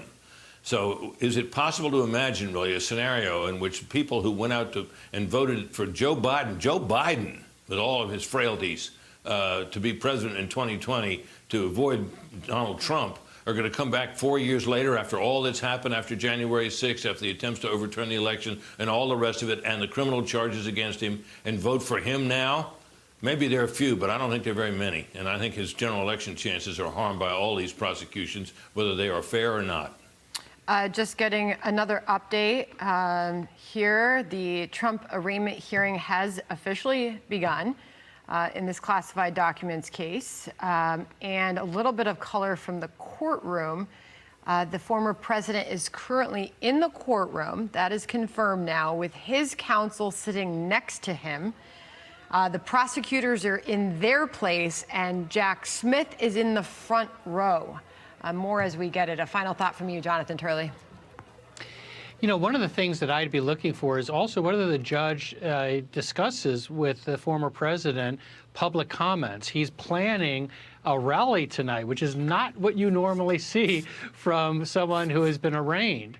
And this is going to raise one of the most difficult questions in this case. To what extent does a federal judge feel comfortable telling a candidate for president you're not allowed to talk about a case when the election itself is going to be talking a lot about the case? I mean, Trump is clearly going to run on this case. This fulfills his narrative and his view of a weaponized criminal justice system. Usually, defendants are subject to these gag orders, but this is not your usual defendant. So it's not clear if the court's going to touch on that subject or ask for more briefing. Well, I think it's in true Trump fashion, Jonathan, to hold a news conference after a day like today, and we will see that tonight in the 8 o'clock hour here on Fox News. Thank you all for joining us. Appreciate it. Thanks for joining us, everybody. Our coverage will continue. Heck of a couple hours here, John. Great to be with you. I'm Sandra Smith. Another monumental day. It just doesn't stop. 7 years and running now. I'm John Roberts. The story with Martha picks it up from here. Martha? Good to be with you guys earlier today, and good afternoon, everybody. I'm Martha McCallum. So breaking right now on the story, this procedure is now underway in the Miami courthouse as history unfolds today. The first ever former American president has now been charged with federal crimes and is being arraigned inside the Florida courthouse. Former President Trump faces 37 counts of handling of classified documents after he left office. That he illegally retained those documents is the charge of most of those charges. Espionage charges are among them as well. Mark Thiessen, Andy McCarthy, former FBI agent Nicole Parker joining us as well, and Juan Williams, all following along as we watch this play out in real time, live this afternoon as we wait for the president to finish and to come out. First to correspondent Mark Meredith, who is live there outside the courthouse in Miami. Hello there. Hi, Mark. Martha, hello to you. The story at this hour is two very different scenes. One, what's happening inside the courtroom. You got the former president of the United States sitting with his legal team, and across the aisle you have the special counsel in the Justice Department ready to begin this long and lengthy process following the indictment that was unsealed last week that shows the former president will face 37 different felony charges as a result of allegedly holding on to these classified documents and not turning them back over to the government as they were seeking them. That's what's happening inside. Outside the federal courthouse here in Miami, a very different story. You've got a media spectacle where you have both Trump supporters and Trump critics out here ready to make their opinions very well known. We have seen a couple hundred people that have continued to just kind of circle the courthouse for the last few hours, almost like a Trump parade, if you will, waving flags, Trump 2024 flags, making it clear they want to show their support for the former president. The spokesperson for the former president came out right as the former president was going into the courthouse to kind of give an update where things stand. She said that he is feeling defiant as he gets ready to face these charges. Here's what she had to say just a few moments ago. Today is not about President Donald J. Trump, who is defiant. It is not about the Republican Party. It is not about the 2024 election. It is about the destruction of the long-standing American principles that have set this country apart for so long. And that is likely a message that Trump is going to echo a little bit later on tonight. He's not going to be staying in Florida very long. After this proceeding wraps up, we are expecting him to head actually out to the airport and then make his way to New Jersey. It looks like they're kind of flagging. There's somebody coming out. Looks like, okay, so what we're seeing right now is people run out of the courthouse. Likely these are the people that were with media outlets that had a chance to kind of gather what was going on. People are running. This is the marathon that happens after any sort of federal hearing. These people that were inside the courtroom that can give us those details because, as you know, Martha, there are no cameras are allowed, no electronic devices. So it's just a pen and pad that we then get the information firsthand. So the people that are running out of the courthouse right now, an indication, we get some preliminary information as to what's been happening. We should have it for you here in just a couple seconds. Martha? Old school reporting there, as there are no cameras inside, so reporters are in there running out with their reflections, thoughts about what they're seeing in there. We do know that the president has pled not guilty, as expected. That happened just moments ago. With that, let's bring in our panel. Andy McCarthy, former federal prosecutor and Fox News contributor. Nicole Parker joining us now, former FBI special agent with over 12 years of experience. She left the Bureau after she says that it became politically weaponized. And Juan Williams, Fox News senior political analyst. Great to have all of you with us. Nicole, we haven't heard from you this afternoon, so let me start with you. Your reaction to what we've seen so far, and a huge crowd, mostly, it looks to my eye, mostly Trump supporters out there. I saw a couple of lock him up signs, but most of them seem to be waving Trump flags. Your thoughts? I am from Miami. I was an FBI agent here in the Southern District of Florida. I was at the courthouse yesterday doing some work with Fox, and this is a historical day in the history of the United States. You know, the standard procedures as an FBI agent when we bring someone in is that you're going to first take them to the U.S. Marshals for processing. That's probably what President Trump did. He was moved in then to the courtroom, and under Judge Goodman's jurisdiction, the proceedings took place. The initial appearance, you know, went along with the arraignment. They likely waived the formal reading of the indictment. He had counsel present. He entered a plea of not guilty. And at that moment, you know, he demanded what we call, you demand trial by jury. And he has the right to a speedy trial, which is within 70 days of his initial appearance. And then there is a standing discovery order. And that is within 14 days, he will begin receiving discovery from the federal government and the prosecution to see what they have on him. You know, they likely stipulated to a bond in advance, and President Trump will be on his way back to New Jersey, from what I understand, after these proceedings. You know, it's important for viewers to understand that this initial court proceeding was before Judge Goodman. He is a magistrate judge in the Southern District of Florida, and we know that Judge Cannon has been appointed as the district judge who will hear the proceedings of this trial.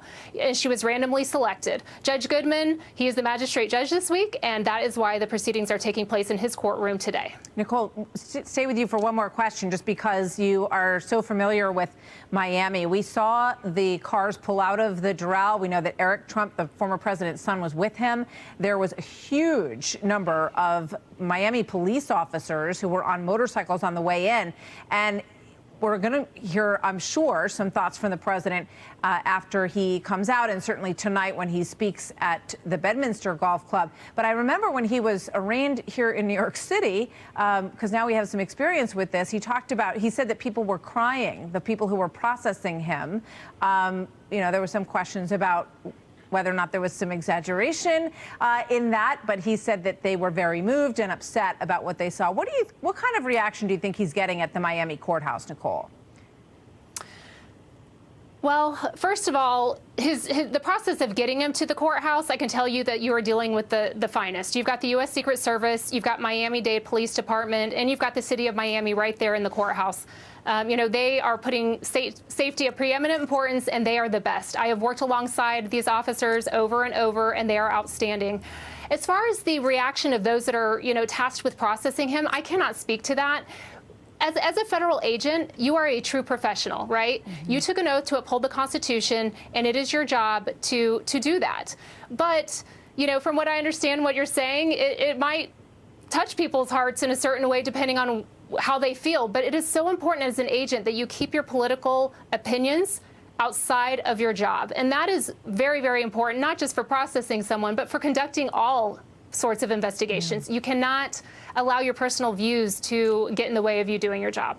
Well, I think that's good advice in a lot of professions, and probably needs to be taken more seriously, including in the media and many parts of American society. Juan, let me bring you in on that note, because we've heard all kinds of reaction to this document, to the charges that are in it. And yet this is the very beginning of the American legal process. This is what he is accused of. We have not heard from his team yet, and we know he's still assembling his team. But what would you say in terms of the caution that's required in waiting until all sides are heard? Because ever since Donald Trump came on the scene, there's been a ton of jumping to conclusions. I think that's a fair comment, Martha. And I think, one of the things that Jack Smith said in his statement last week was that we all have to presume that Donald Trump is innocent, that his innocence is to be treated as we would treat anybody who was accused of a crime but had not been before a judge, had not been before a jury, had the opportunity to defend himself. And I think that's what, we've been talking about this as a historic moment, the first time a former president is facing federal charges. But I think it's also historic in the sense of reminding all of us that, in this country, we're a nation of laws. Nobody's above the law. And in part of that law is that you have the opportunity to make your case that you are not guilty, that the state does not have power to put you in jail or punish you if you are innocent of the charges in the minds of your peers, and that would be 12 people. Obviously, there were peers on the grand jury who went ahead with the indictment, but ultimately, the grand jury heard from the prosecutors. They did not hear from Donald Trump. That's right. And it's a very much lower bar, obviously, for a grand jury to say that they vote in favor of moving forward with the American judicial process, and then both sides will be heard. I'm thinking about what Jack Smith said, Andy McCarthy, about how no one is above the law, right? And one of the problems with where we've been over the past several years is that I think Americans across the country have sort of said, this is what I believe based on what I've learned. And I don't necessarily believe that these entities and agencies that we have all trusted as a country are that trustworthy in all cases anymore. We just, introduced Nicole, who left her job at the FBI because she ran up against a lot of political weaponization. So is Jack Smith right when he says that nobody is above the law? Well, he's right in principle. I don't know that he's right down here on planet Earth, but it'll be interesting to measure what he said. I think, Martha, he really put a marker down with that, and I would combine that with the way he has laid out in detail the different classified documents that they are attributing to former President Trump. The reason I was so surprised about that is that normally in a national security case, the government would say, it would be too harmful to have this information out in the public domain, and they try to have as much of a clamp on it as they can. In this instance, he put it out there, and he put it out there under circumstances where the very first thing that he told the public in his press conference, as you mentioned, is this idea of one standard of justice. Well, now you have simultaneously a situation where President Biden is also under investigation by a special counsel for mishandling classified information. And I'm just wondering if there's one standard of justice now that we've gotten an indictment And we've got an itemized list of all these different classified documents that they took from former President Trump, where they gave you the gist of what the document was about. They gave you the classification level, and they put in there what the duration of his illegal possession of them was. Is there any good reason, I can't think of one, why we shouldn't get a similar itemized list to show that there's only one standard of justice? A similar itemized list showing every document. Well, obviously, they're not going to tell us everything that's in it, but the kind of information they gave about Trump, I think they ought to give about Biden. Give us an itemized list, tell us the classification levels, and tell us how long he possessed them. Yeah, I think it's a great point, Andy. And, you know, when we see in the images in this indictment, walls full of boxes, right? And stacks of boxes in a number of different places. But then there's a section in this indictment which enumerates the classified documents, which, you know, you could fit into half a box. There are 71 of them that are either top secret or secret. That fall into that category. And there are others that are classified. But in terms of the number, and I don't know that the number is, it's not really the most important thing. The content of what was taken and who saw it and all of that is probably the most important thing. But there are 71 secret or top secret documents, and I don't think that's all that different than what we have learned in some of these other cases, whether it's Bill Clinton or Hillary Clinton or Joe Biden. Yeah. Well, it's interesting you say that, because the hardest thing about this case legally is the political context that it comes up in. And inevitably, especially with President Trump talking about this every single day, which he will be from here on out, you're going to be hearing a lot about the details of the Hillary Clinton case that was not prosecuted, and the details of what we know so far with respect to President Biden's possession of these documents. And this is all happening. It's not just one case. It's 4 different cases that are happening in this political context. I was thinking, as Nicole was giving the checklist of things that are happening today and will be happening going forward, in my mind, I'm trying to do the math to multiply this by 3 or 4, depending on how many other cases there are. And, you know, Martha, you and Juan and Mark follow this part of it a lot more closely than I do.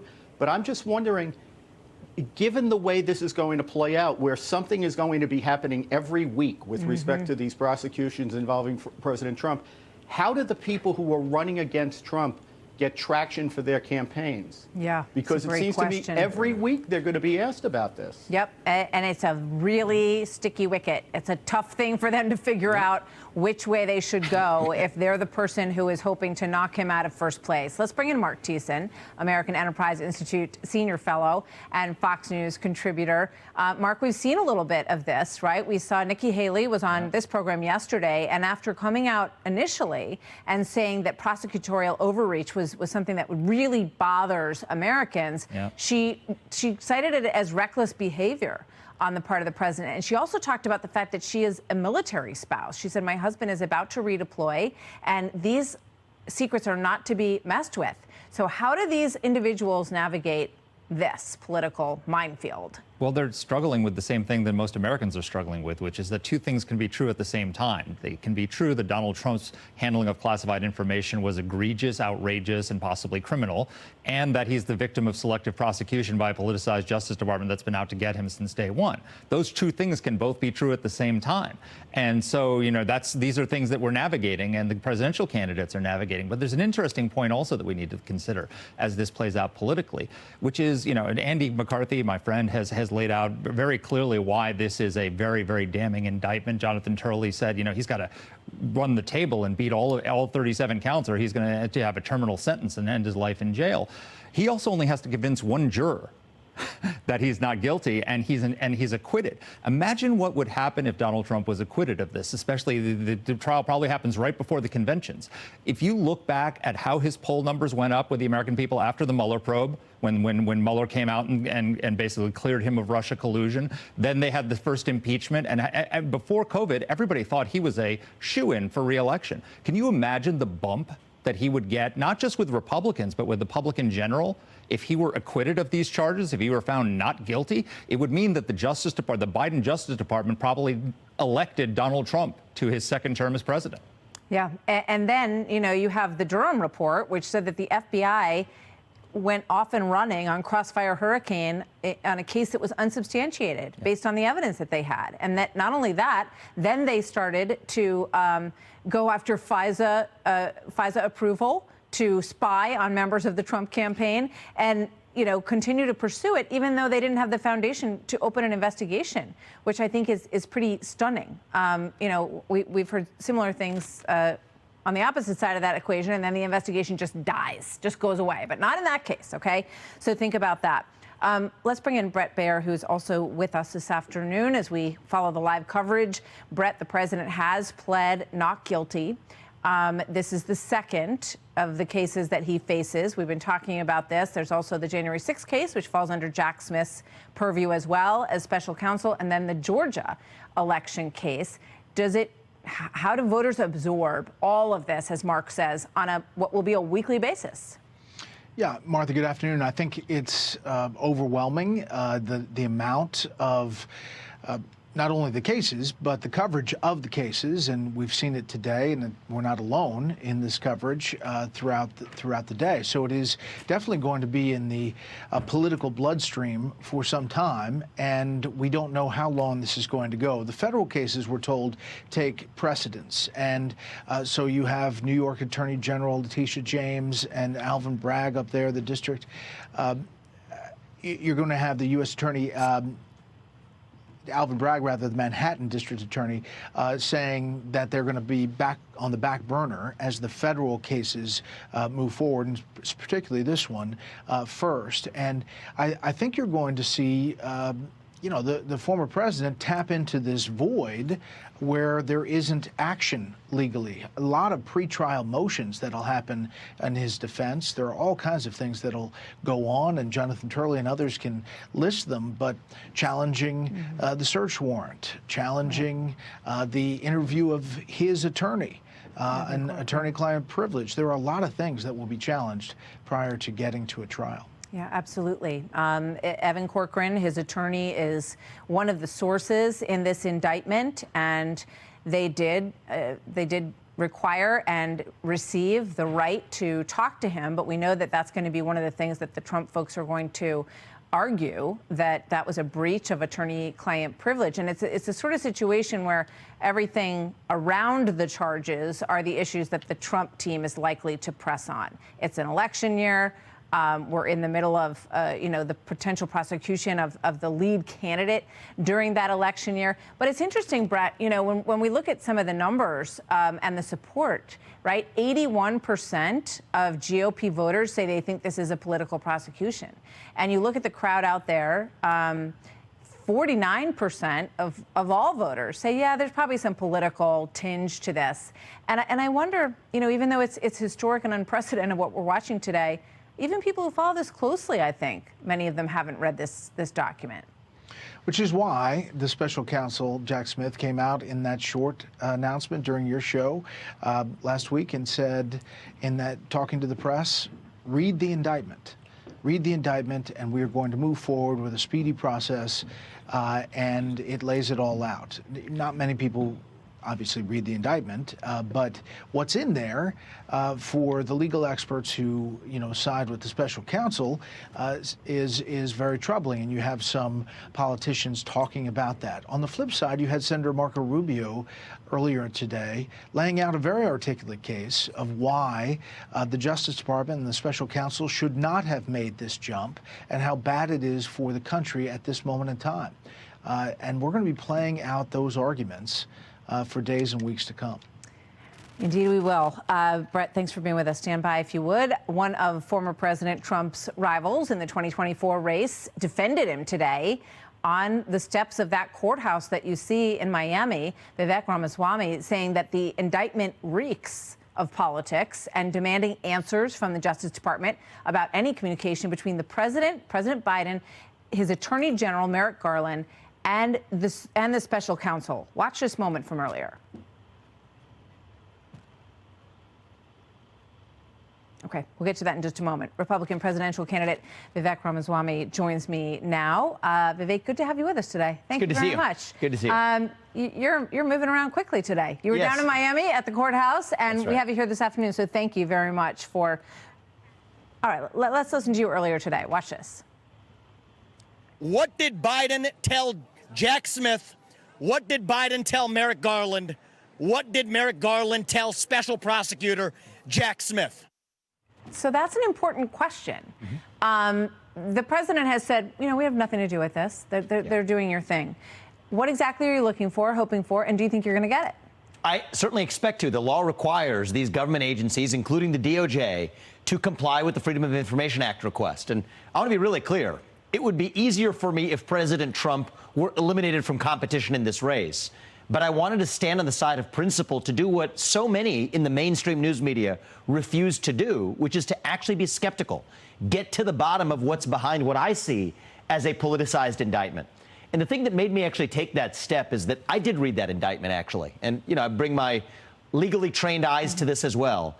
There were a lot of selective omissions of both fact and law from that indictment. Not one mention of the Presidential Records Act. Not one mention of the 2012 case, the leading federal case that interpreted the Presidential Records Act in the context of the Clinton sock drawer case.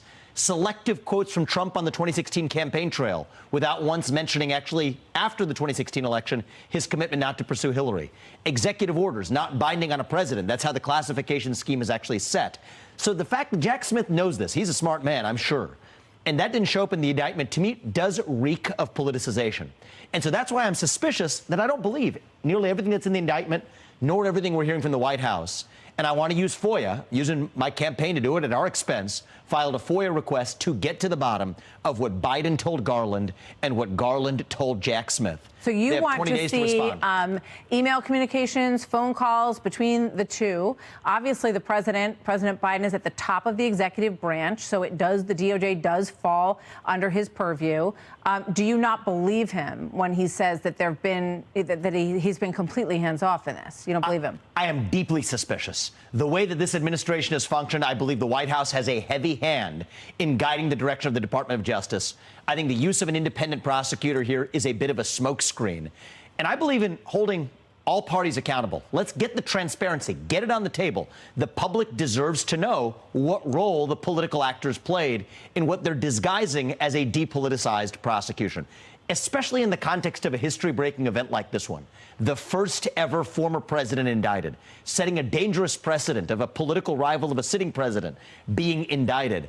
I think that demands the maximal extent of transparency. I don't think we're getting that. I think Jack Smith owes answers on why there was selective omissions of fact and law in that indictment. This is not the standard to use when you're actually setting history, I think, in a bad way for this country. And I also believe in hearing from the Republican candidates and the other Democratic contenders, including RFK and Marianne Williamson, on where they stand on this. I was public today at that courthouse that I would pardon President Trump on January 20th, 2025, based on what I see in that indictment, based on the bad precedent that this sets for the country. We need to unite the country. And this is not a Democrat or Republican issue. But just like I don't think Biden should hide, I don't think the other GOP or Democratic candidates should hide from this either. It's one of the things the U.S. president is empowered to do by the Constitution, to pardon federal offenses. I've been clear about where I stand. And I think that can actually be unifying for the country when competitors like me to Trump, and I would have done things very differently from Trump, by the way. But there's a difference between a bad judgment and actually breaking the law. When us as competitors come out and say we'll pardon him, especially if Democrats did the same thing, I think that could actually take a meaningful leap towards unifying the country. Have you had response from any of your fellow GOP candidates for the nomination as to whether or not they would also agree to pardon the former president? It's only been a few hours, so I'd like to give them time. I expect responses from them in the next 48 hours. And I think that if they don't want to agree to me, that's fine, but they deserve to be transparent about why. We cannot hide under the rug. This is a major issue in the country right now. the use of federal police to arrest a lead opponent of the White House, of the president in power, that's a big deal. And I think if we're in the middle of an election, the voters in the primary base in the Republican Party deserve to know where each of us as candidates stand. If you disagree with me, that's fine, but let's at least be open about it. I think we need more transparency in both parties. I know members of Congress are calling for this as well, but it comes to mind when you're talking about the transparency that you'd like to see in terms of this process. Why don't we know more about the work of Special Counsel Hur, who is investigating the Biden classified documents? And we all remember the picture of, the documents in the box behind the Corvette in the garage, and that others were found at the Penn Center. We know that some of these, according to reports, were from his Senate days. When you boil it down, which we just did, in terms of the Trump documents, there are 71 documents that are secret or top secret, according to the indictment. That's what they said, that fall into those two highest categories. Can we get a sense from Mr. Hur in terms of where this all is and how many documents, top secret and secret, we're dealing with on that side? It's a great point. And when it comes to corruption in the federal government, on both sides, sunlight is going to be the best disinfectant. It's part of why I'm in this race. I do think it's going to take an outsider that doesn't just take that status quo in Washington, what I think is a big overclassification problem we have, by the way, in the police state and the national security establishment. But even more broadly, transparency into the administrative state. I think that's something the Democrats and Republicans alike should want to rally behind. And it should scare a lot of people because it should be something that's demanded. Yes. And you really can't get away with political prosecutions in this country. It deeply undermines the nation, and it really disturbs voters. And it's one of the things that makes me wonder if there isn't a pox on all the houses. Is that something that you're hoping, that people want another alternative, that they want to shake it up this time around? Do you think all of this, even given what you say about it, gives you an avenue to say, you know what, let's move on? Let's put this to one side. I do think there's a hunger in our base for an outsider, somebody who's not captive to that system. And I am in this race to run to something. I think too long as a movement we've been running from something. What are we running to? And in order to move forward, I think we have to put aside retrospective grievances across the board. Everyone needs to lay down their swords, Democrats, Republicans, to say that we're not a country where one party weaponizes the Justice Department against another. We're a country where we, the people, get to decide who governs this country, where every person's voice and vote counts equally. That's not a Democrat idea. That's not a Republican idea.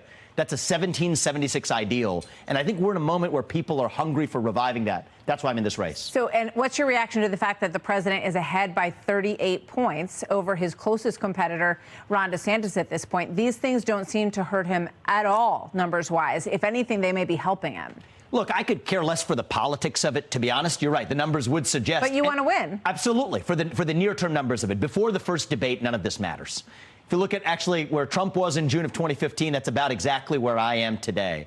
I think the debate stage is going to be critical in this election. I think that's going to force the other Republican candidates to actually come out and say, this is what we stand for and why we stand for it. And if we disagree, let's have it in the open so that we can actually define our agenda. My strategy in this race is that we want to be leading the way in defining the agenda. And my prediction is that that's exactly what the voters are going to reward next year.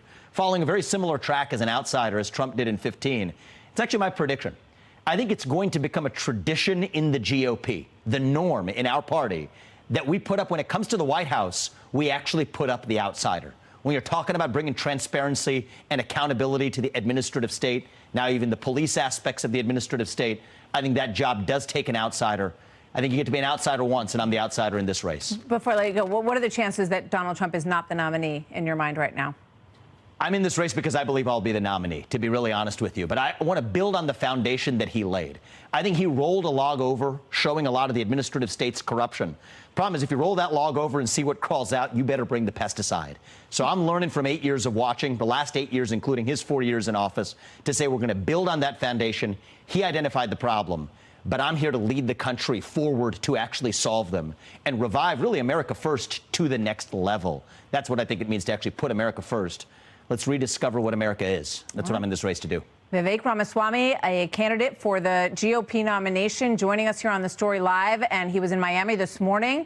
He says that the former president, if found guilty, should be pardoned and would be pardoned under a Ramaswamy administration, and urges others to do the same. Thank you very much. Great to have you. Hope you'll come back soon. It's good to see you. Thank you.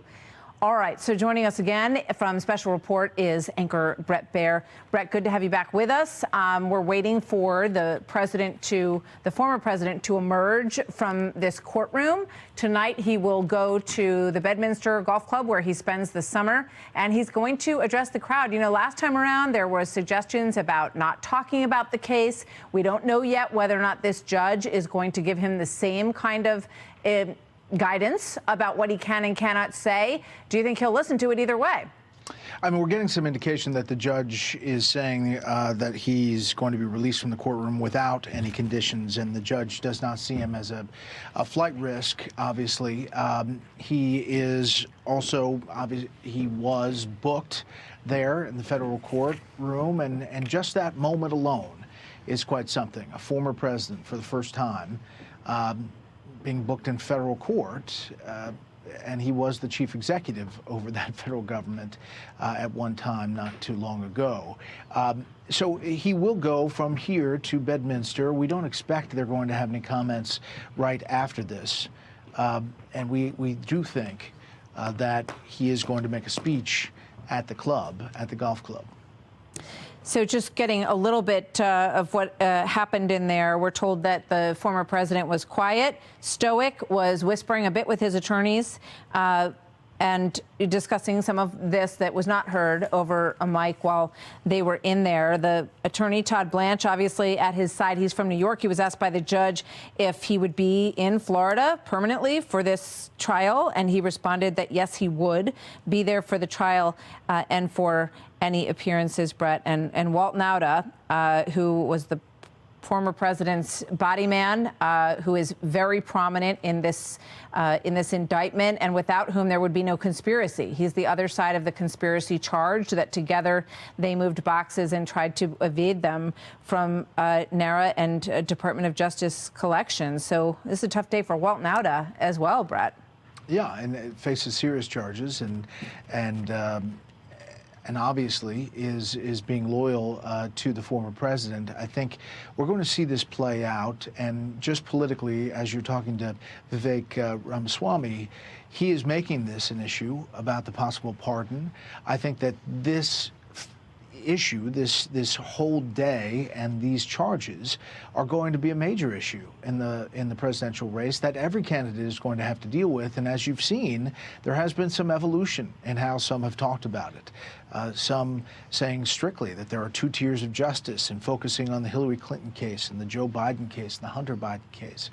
Others now, like Vice President Pence and Nikki Haley, saying there are very serious charges in here, and we have to hear what the defense is going to be. So it'll be a big part of this election, no matter what comes out of the legalities going forward. Yeah. Let's bring in our panel.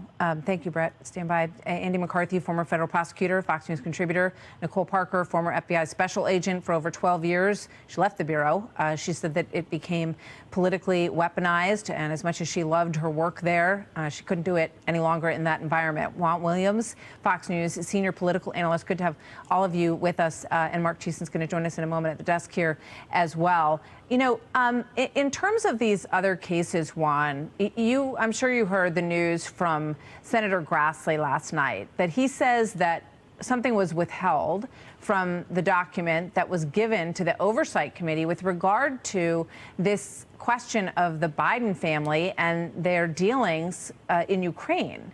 And that the Burisma executive says that he has 17 tapes that he kept for some kind of insurance after his conversations with then Vice President Biden and then Hunter Biden as well. What is your reaction to that? And what do you want to know in terms of how we're getting to the bottom of that investigation?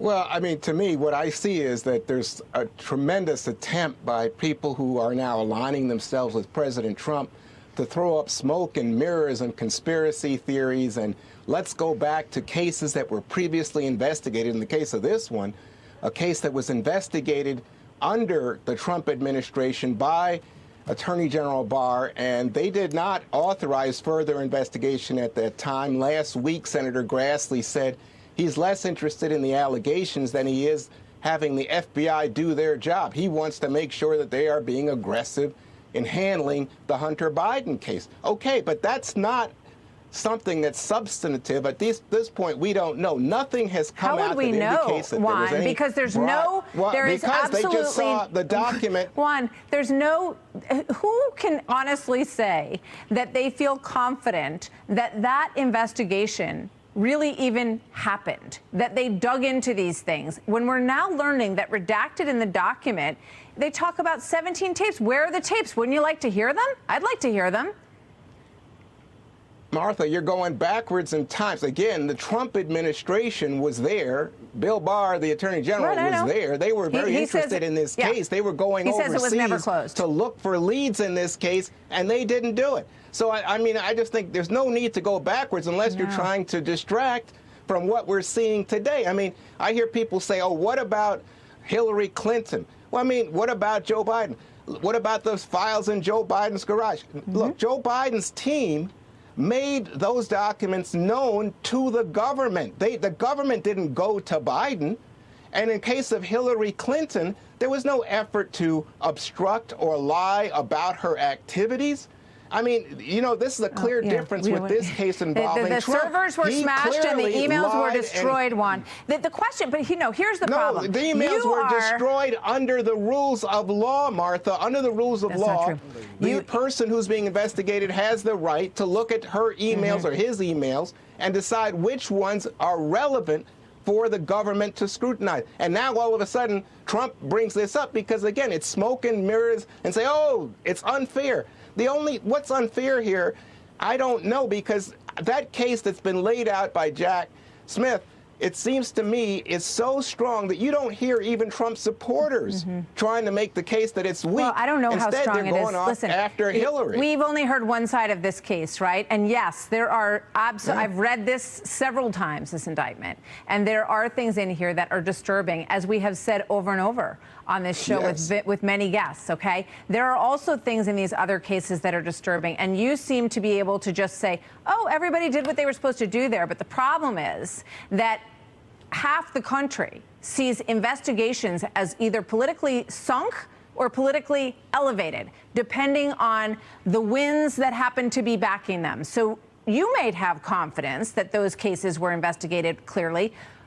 A lot of Americans don't have that confidence. They see, my goodness, so how could it take 5 years to investigate Hunter Biden's taxes and what's on a laptop? Can you explain that to me? What is taking 5 years, Juan, if it isn't backburnered?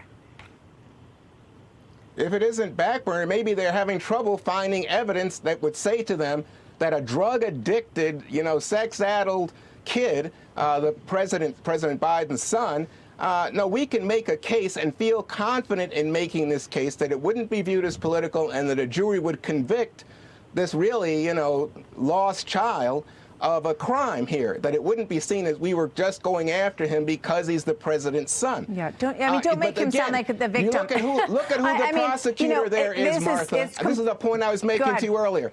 Think about it. Who's the prosecutor in Delaware? It's a Trump-appointed prosecutor. Who was the prosecutor when we were looking into all of this stuff? Again, Bill Barr, the Trump administration. Look, if there's nothing there, then the case should be closed. I mean, what is to say? Yeah, it's still open. So that's the question. And I think a lot of people believe that it's still open because it's the president's son of an active president. Now you've got an active political campaign going on, a former president. Somehow we're going to be super expeditious and everything's going to wrap up. We're going to do a speedy trial on this one. All I'm saying is that these things raise a lot of questions in the minds of Americans, Juan.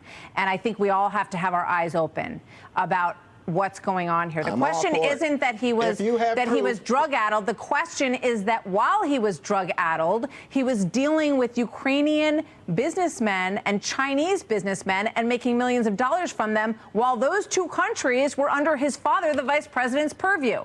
So if you don't think that that just raises enough questions to do a very open investigation to make sure that everything has been checked out, you know, I think maybe, you know, you don't want to see what's back there either. I don't know.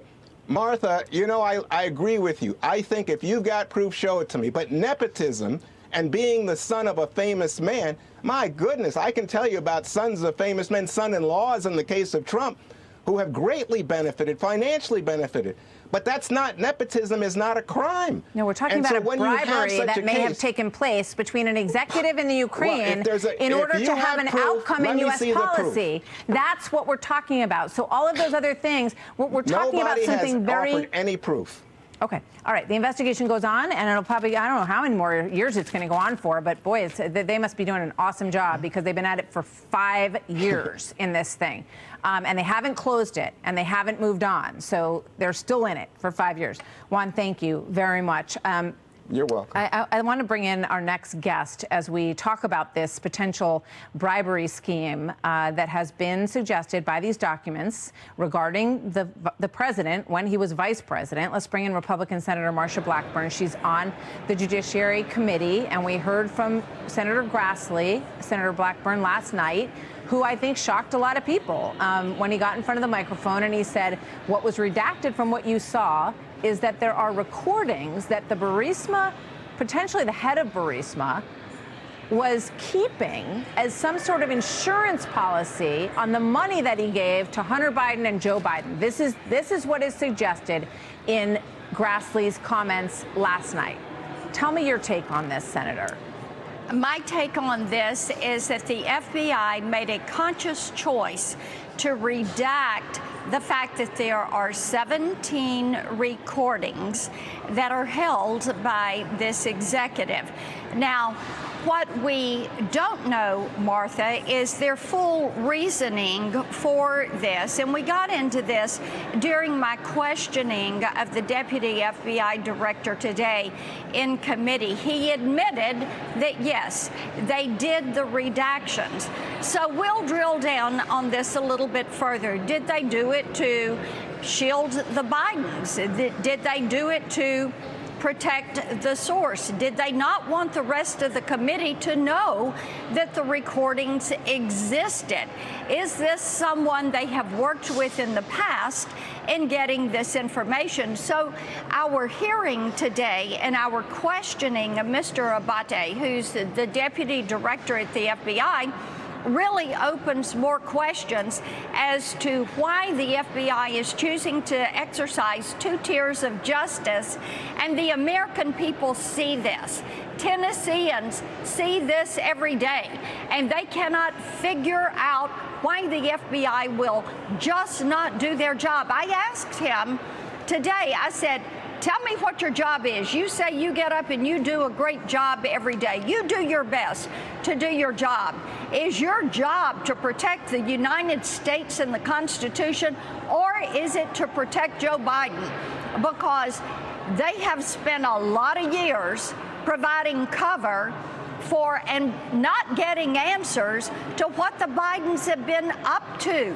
And you have all these banking records, you have these accusations. If the Bidens wanted to clear this up, looks like they would get out here and come clean on all of this. But that is not a choice that is being made. You get more deflecting, distracting, 2 tiers of justice, and people are sick of this. They saw it with Hillary Clinton using bleach bit. If you weren't afraid of what was in your emails, why would you use bleach bit? And you saw it with her hammering iPhones. If you weren't afraid of the SIM cards, why were you out here hammering iPhones? Why are they choosing to let the Clintons and the Bidens and others go, but going after Donald Trump nonstop? And people are wanting answers to this. Yeah. As we said, that case is open. Yes, we want to it learn is. more about these tapes and whose hands they're in. I got to go, but Senator Blackburn, did you ask the Department of Justice if they have possession of these tapes, or they just heard about them through the informant? Senator Cruz, who went before me, had asked if they were in possession. They did not answer. Okay. Senator Blackburn, always good to have you with us. Thank you very much. Thank you. So joining us once again, Andy McCarthy, former federal prosecutor and Fox News contributor, and Nicole Parker, former FBI special agent for over 12 years in the Miami Bureau. Welcome back to both of you. Here's a little bit more of what we're learning has happened inside the court. It reads that Trump's bond order had a special condition which states that there be a no contact order for Trump and any witnesses in this case. Todd Blanche objected to this, saying that it's basically impossible, given Trump's close contact with so many witnesses, some being employees, et cetera. After some back and forth, the judge agreed to have it state, quote, no communication about this case among Trump and any witnesses. Trump signed and dated the bond order at 3:27 p.m. this afternoon. Andy, your thoughts on that, and then from Nicole. Yeah, I really think that's it's unfortunate that that came up that way, because the suggestion, of course, is that he would intimidate or influence the witnesses. You know, first of all, if that ever happened, Martha, in a trial, you get to ask the witnesses, have you had conversations with this guy? It can be very damaging evidence. But if they had evidence that they believe there's reason to believe he would intimidate these witnesses, they should have put that out there and explained it. I don't think that should be a standard part of a bail order. Interesting. Nicole, you're familiar with this Judge Goodman, who is presiding over this afternoon. What do you think about that? You know, Judge Goodman, he's a great man. He's fair, and you know, it is what it is. But I'd like to comment real quickly about what some of your previous guests have said. As a former FBI agent, and I am in close contact with many retired agents, I can tell you that the general consensus among many is that the FBI is politicized. And they do not, as agents, we do not always see equal enforcement of the law, and that is not appropriate. You must put your political opinions aside and be fair, and you know, it's unacceptable. Anything less than that is unacceptable. And it does matter what's happened in the past. It absolutely does matter, because that Americans see that. They see this constant pattern of only going after one side of the political spectrum.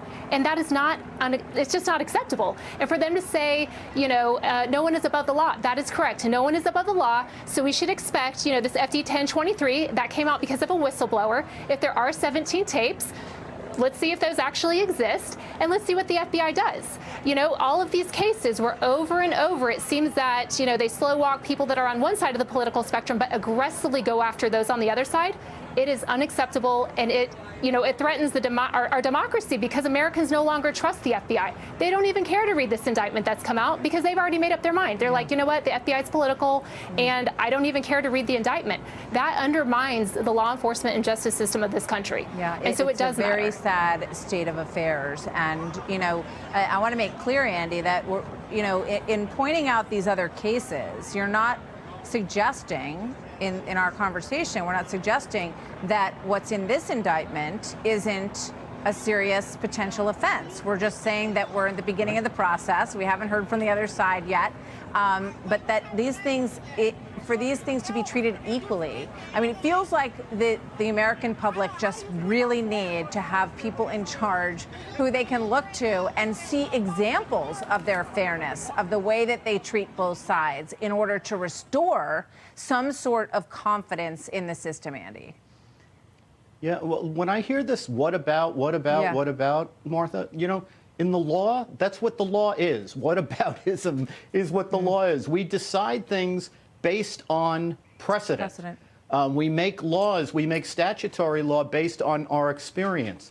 We gauge whether people are being treated fairly in a due process sense by comparing how they've been treated to how other people who've done analogous things have been treated. That's not whataboutism like it's a political hit point. That's what we do in the law. That's what it's about. And I, you know, listening to your conversation about the Hunter Biden situation, one thing occurred to me.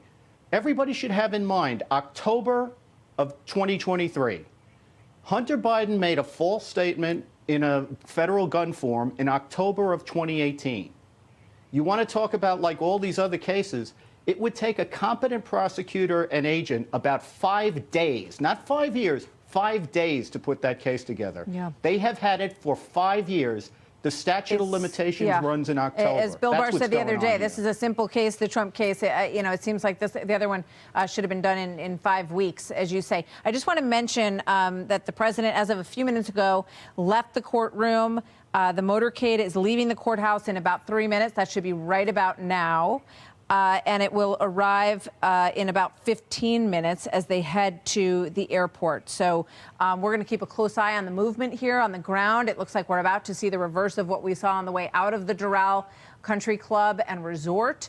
And we're seeing the assembly of a lot of Miami-Dade police officers who are on motorcycle. We saw an enormous motorcade that brought the former president to this courthouse, and we expect that we're going to see some movement here very soon. And we'll see if maybe there's a potential to have any sort of reaction or a glimpse of the former president as he leaves this really dramatic afternoon for him. Let me bring back in Mark Thiessen, American Enterprise Institute senior fellow and Fox News contributor. You've been around a lot of presidents, Mark. Yeah.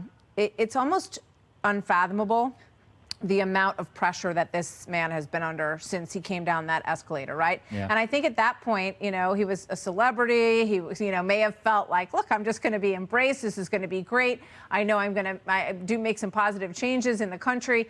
And the next most egregious error that he made was winning the 2016 election, because from that moment on, he has been under complete attack. Now, that's not to say that some of these attacks have not been earned. Yep. Through behavior that, as Vivek Ramaswamy said, he said he would have handled things very differently. But the constant attack is absolutely undeniable. How does he do it? I don't know. And I don't know how our country does it. I mean, think about this. This is not just the first former president ever indicted, but this is the first time in American history that the administration of the incumbent president is prosecuting the leading presidential candidate of the opposition party who's going to challenge him in the November elections. I mean, that is just the tipping point for our democracy, and the stakes for our democracy are so high. This has to be so credible, so above board, so unquestionable if you're going to make that decision. And half the country thinks this is political, and another 16% isn't sure. So, I mean, 65% of the country either thinks it's a political prosecution or is not really sure what to think. That is not a good situation for our country to be in. And then you look, you were talking about how you'd read the indictment. I read the indictment, too. If you read the first dozen pages of this indictment, almost everything in there could be applied to Joe Biden. I mean, just let me give you a couple examples. Trump was not authorized to possess or retain those classified documents. Biden was not authorized to have the ones that he had at the Penn Biden Center or his home. The Mar-a-Lago Club was not an authorized location for stores, possession, review, or discussion of classified documents. Neither was the Penn Biden Center or Joe Biden's garage. The Mar-a-Lago Club hosted more than 150 social events. Well, the Penn Biden Center, they had classes with international students, and they had a joint program with the Japanese government where they had foreign nationals. There was Antony Blinken's office where he was greeting foreign visitors all the time. That was dangerous. Trump caused his boxes containing hundreds of classified documents to be transported from the White House to the Mar-a-Lago Club. Joe Biden caused documents to be transported to his home and to the Penn Biden Center. It goes on and on. Now, what they're saying that they're charging him with the willful retention of classified documents. Well, they're saying for 18 months he resisted their requests. They said, look, we're coming down, we're coming down, we're coming down. And they kept, they say, moving the boxes around. And that's how they got to the raid. All true. And that's, as you say, that's where, if he had just given back the documents, none of this would be happening. But the Espionage Act doesn't require willful retention. The standard in this, I'm going to read you the Espionage Act, through gross negligence permits defense information to be removed from a proper place of custody. A person who does that shall be fined under this title or imprisoned not more than 10 years. The standard in the law is gross negligence. They can make the reason they've chosen willfulness is because they want to distinguish it from Joe Biden, but that's a political decision. That is not a legal decision. The standard in the law is gross negligence. Jim Comey came up with this fiction that you had to have intent in order to excuse not prosecuting Hillary Clinton. And so now they're going with the fiction that Jim Comey came in to go after Trump and say intent.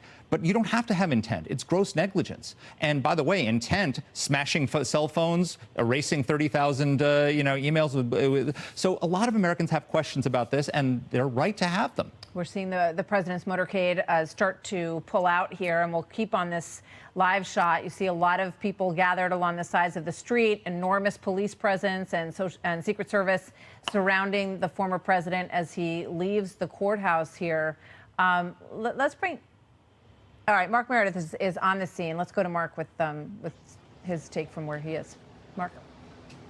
Martha, good afternoon. Just an update to this story. We just got done speaking with our Fox representative who was in the courtroom, and he tells us that the former president did not say anything during this arraignment hearing, instead allowing his legal team to speak on his behalf, saying those words, not guilty. We also know that Mr. Trump is going to be released on his own recognizance. He didn't have to surrender his passport. Of course, a bit different than you'd see in a traditional criminal setting.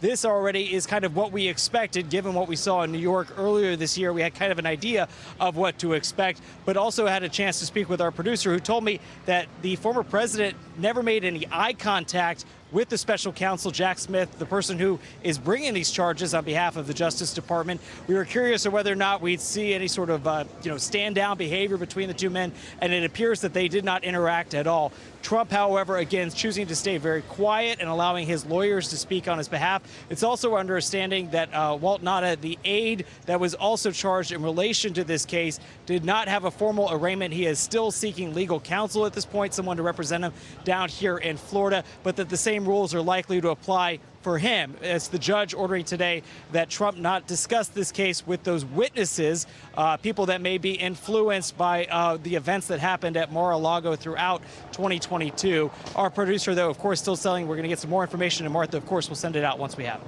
Okay, Martha. Mark, thank you. Mark Meredith on the scene at the courthouse in Miami. The live aerial shot that you're watching right now is former President Donald Trump, the 45th president of the United States, as he leaves the courthouse. You heard the reporting from inside the courthouse that the former president was quiet as he watched all of this play out. We know that he entered a not guilty plea. You can see the backup of traffic as they clear the roads for him to make his way to the airport, where he will fly back to New Jersey, and where we understand he will make a statement tonight around 8:15 from the Bedminster Golf Club in New Jersey, which is his summer home in the state of New Jersey. With that, let's bring in the Miami mayor, Francis Suarez, who was also at the courthouse today. Mayor Suarez, thank you. Good to have you with us. Your thoughts on what you watched play out today?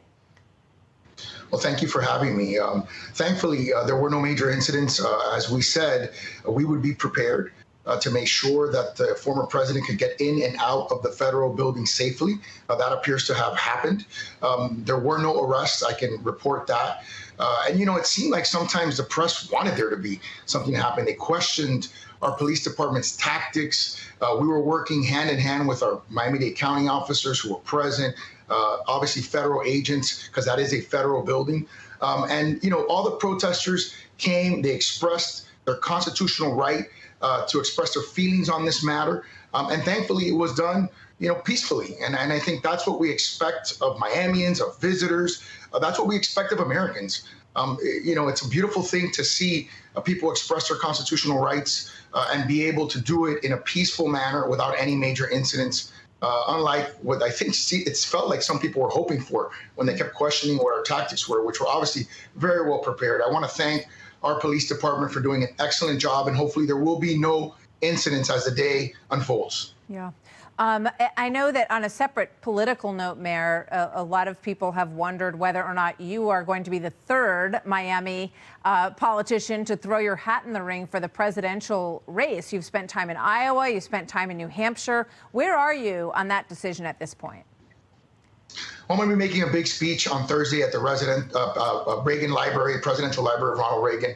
So stay tuned to that. It will be at 6 p.m. California time, 9 p.m. Eastern time. And I want everybody to tune in to hear what America can be under the possibility of a future that they are not potentially envisioning right now. All right. Well, we'll see the speech on Thursday, and we'll be watching to see if there are 3 people running from the state of Florida in this presidential race. Always good to talk to you, Mayor. Thank you very much for joining us this afternoon on what I know is a busy day for you. Thank you, sir. So that's the story on this afternoon as you watch former President Donald Trump heading to the airport after his second arraignment, this one for federal crimes in the courthouse in Miami. More coverage straight ahead.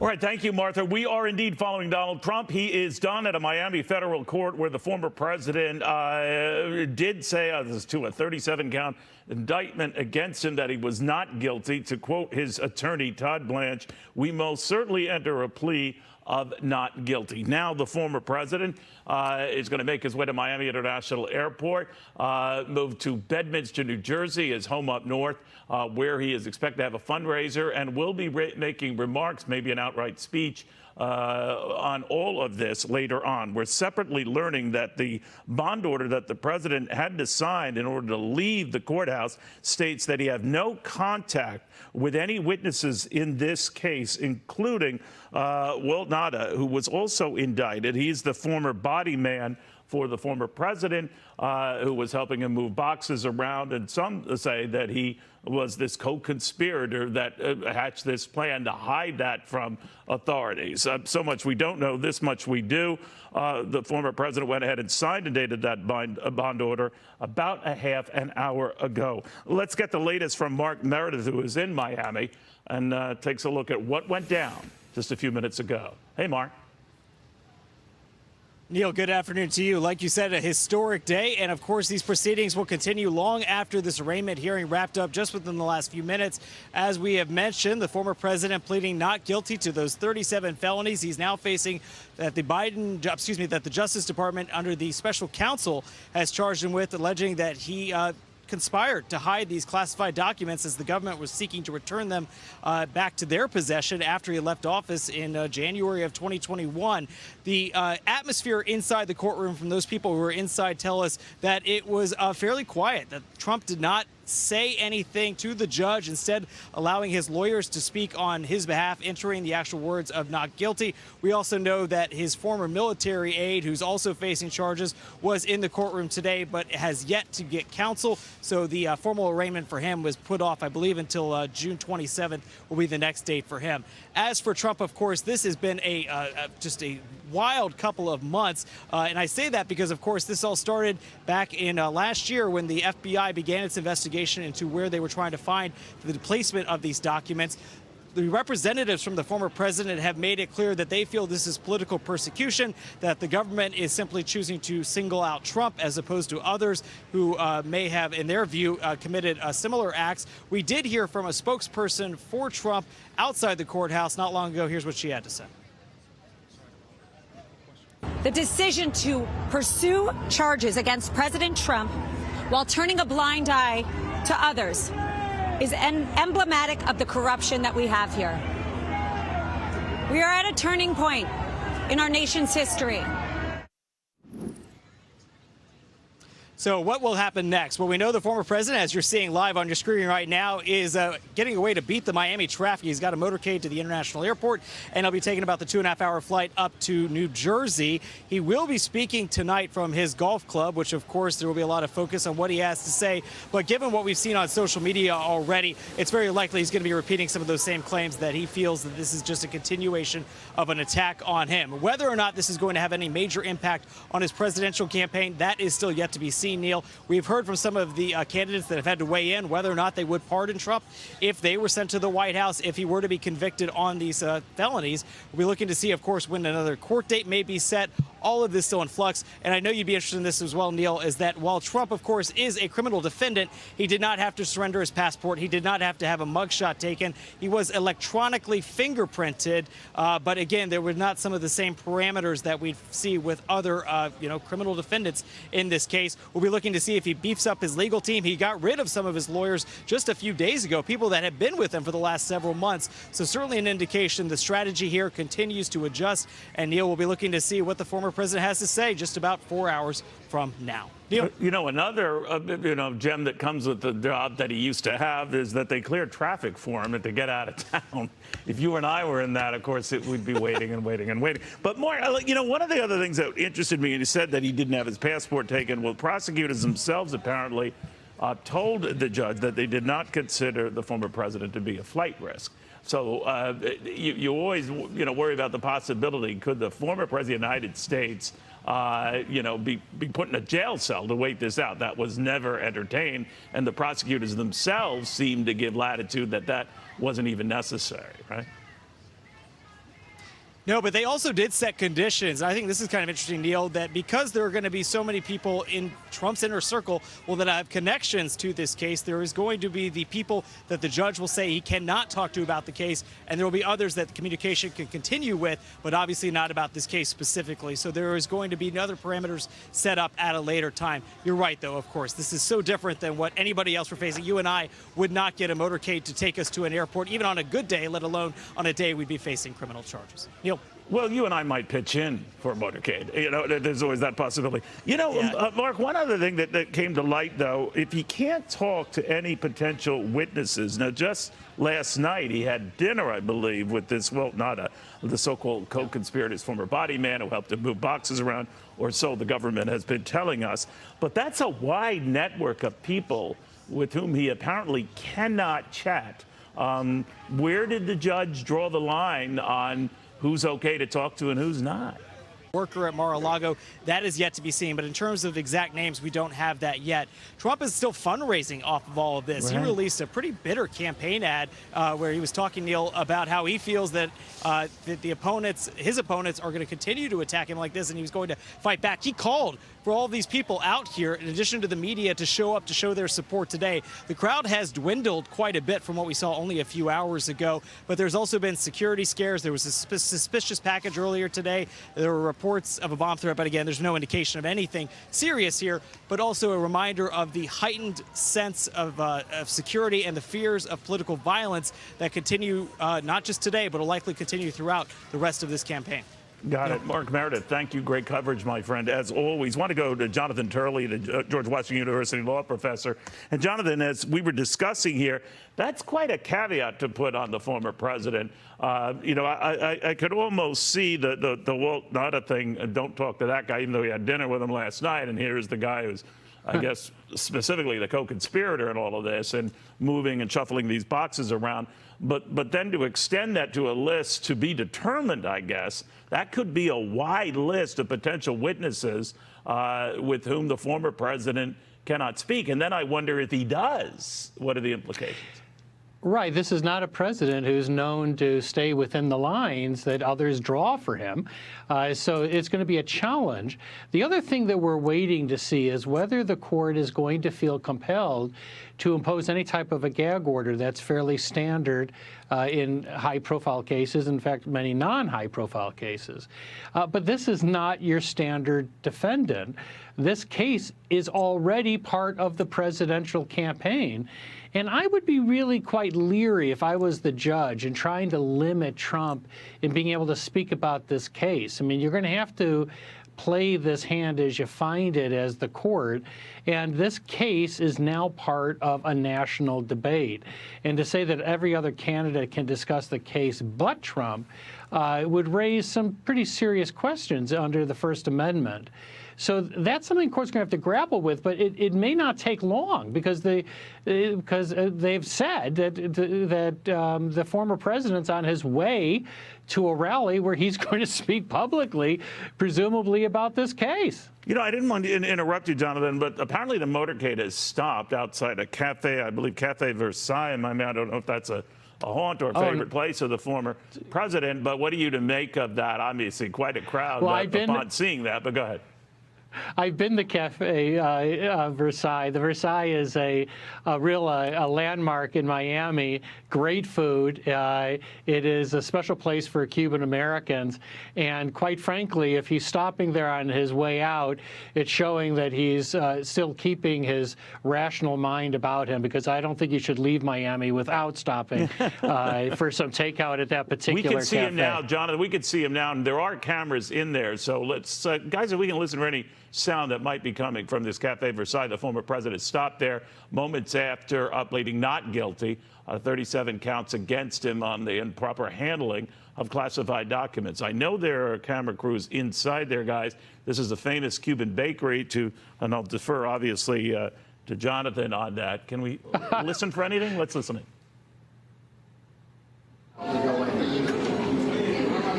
Sorry, he had us held right there.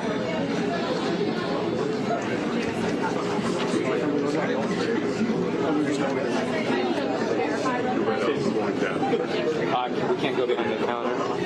Yeah, they said not behind the counter.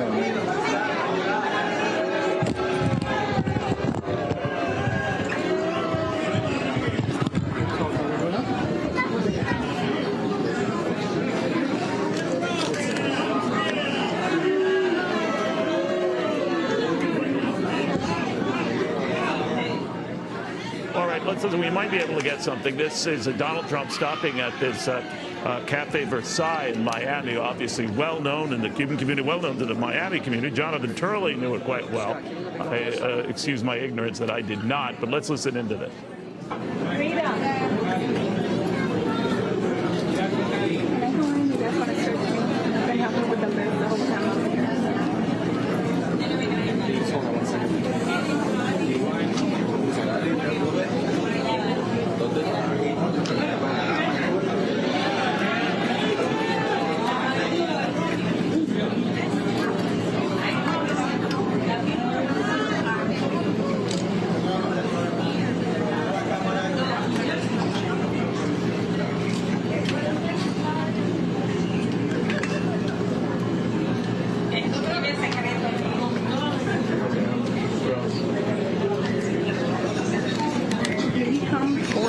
This is a group of ministers that looks like competing religions here or different denominations being represented here. They were helping the president a brief prayer to help get him through this. This is what we're told and being conveyed to me via email. The president in this Cafe Versailles. This was an unplanned stop, but apparently known by some that he would be coming by. Let's listen again. Jesus loves you. President Trump. Is that for a selfie? Come on, get in. All right. Wait, let me get in here. Talia? Procedures for Trump. Talia? Mr. President. Thanks very much. President. Talia, how are you, Mr. President? Come on. Hi, Mr. President. Talia, come here. How are you, my friend? Are you okay? I'm good. Are you okay? With you.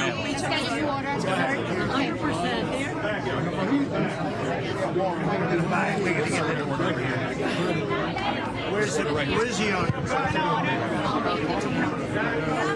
Are you ready? Are you ready? Food for everyone. Food for everyone.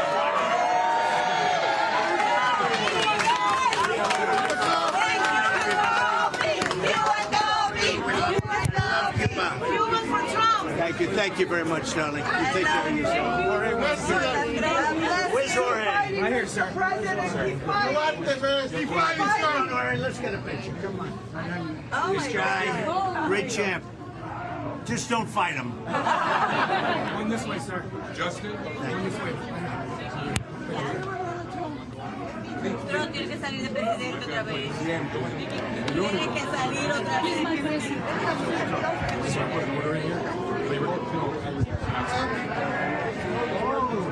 Look at the outside. Happy birthday to you. Happy birthday. Some birthday. Some birthday. We got a government that's out of control.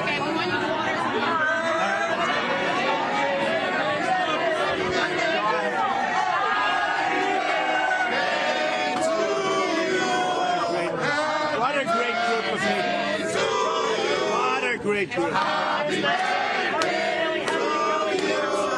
Happy birthday, dear Donald. Happy birthday to you.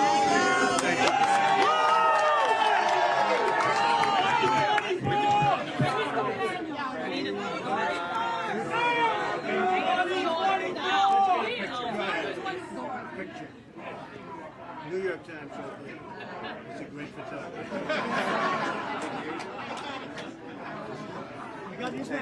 Thank you, everybody. Really nice. Thank you. How did it go? I think it's going great. Okay, I think it's a rigged deal here. We have a rigged country. We have a country that's corrupt. We have a country that's got no borders. We have a country that's got nothing but problems. We're a nation in decline, and then they do this stuff. And you see where the people are. We love the people, and you see where they are. You see the crowds and everything else. We have a country that is in decline like never before, and we can't let it happen. I'm going to make a little speech tonight in Bedminster, and I hope you're going to be there. Can you start tomorrow? You're going to be there. You can come too if you want. Okay?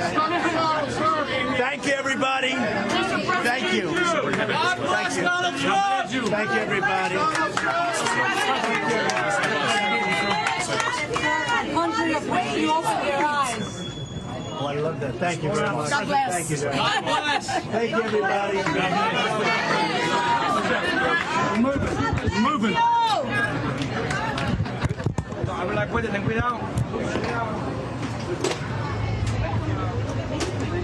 Corey, you've been watching something you don't see too often. After pleading not guilty to these criminal counts concerning his handling of classified documents, the former president, stops by this Cafe Versailles, experts in Cuban cuisine and the like. It's obviously quite the draw in the area. The stuff isn't altogether super cheap either, but the president shouting out a few minutes ago, food for everyone.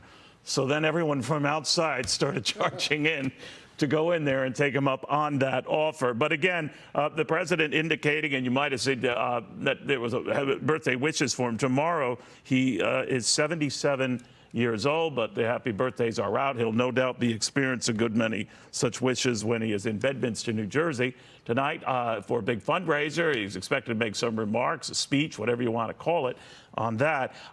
Jonathan Turley with us again. Jonathan, thank you for your cafe expertise. I very much appreciate that, my friend. But let me ask you a little bit about this. If this is a guy who's frantic and worried about where this is going and legal cases that are building, he certainly had a funny way of showing it. Well, you know, I'm not too sure what I would advise him about on the Espionage Act, but I think I would look him straight in the eye for my own John Dean moment and say, Mr. President, you need to get takeout at Cafe Versailles. On that, I would be very, very confident, having been there too many times. But no, it's obviously not affected his attitude or his appetite. So I think you're seeing what is coming in the future, in the rather near future, including tonight. He intends to speak about this case. He intends to run on this case. And there is some relevance to that. I mean, politicians often appeal to the court of public opinion, but in this case, the public may be the court, because if he is elected president, he could self-pardon. You know, not only that, but if any of these other Republicans are elected, they could well pardon him as well, which is why I think Jack Smith was so eager to refer to a speedy trial in his public remarks. I think Smith is concerned that he might not be able to get this trial going before the coming election. Then you have to ask the issue, some of the stipulations that the judge has put on him about, you know, not talking to any witnesses, potential or otherwise. That's an expanding list, I would imagine, Jonathan. But then whether any limits are placed on how much he can say about this. Obviously, this is going to be a big campaign theme of his. He's the runaway leader in all the polls for the Republican presidential nomination. He's not going to mention this. It's literally his entire campaign these days.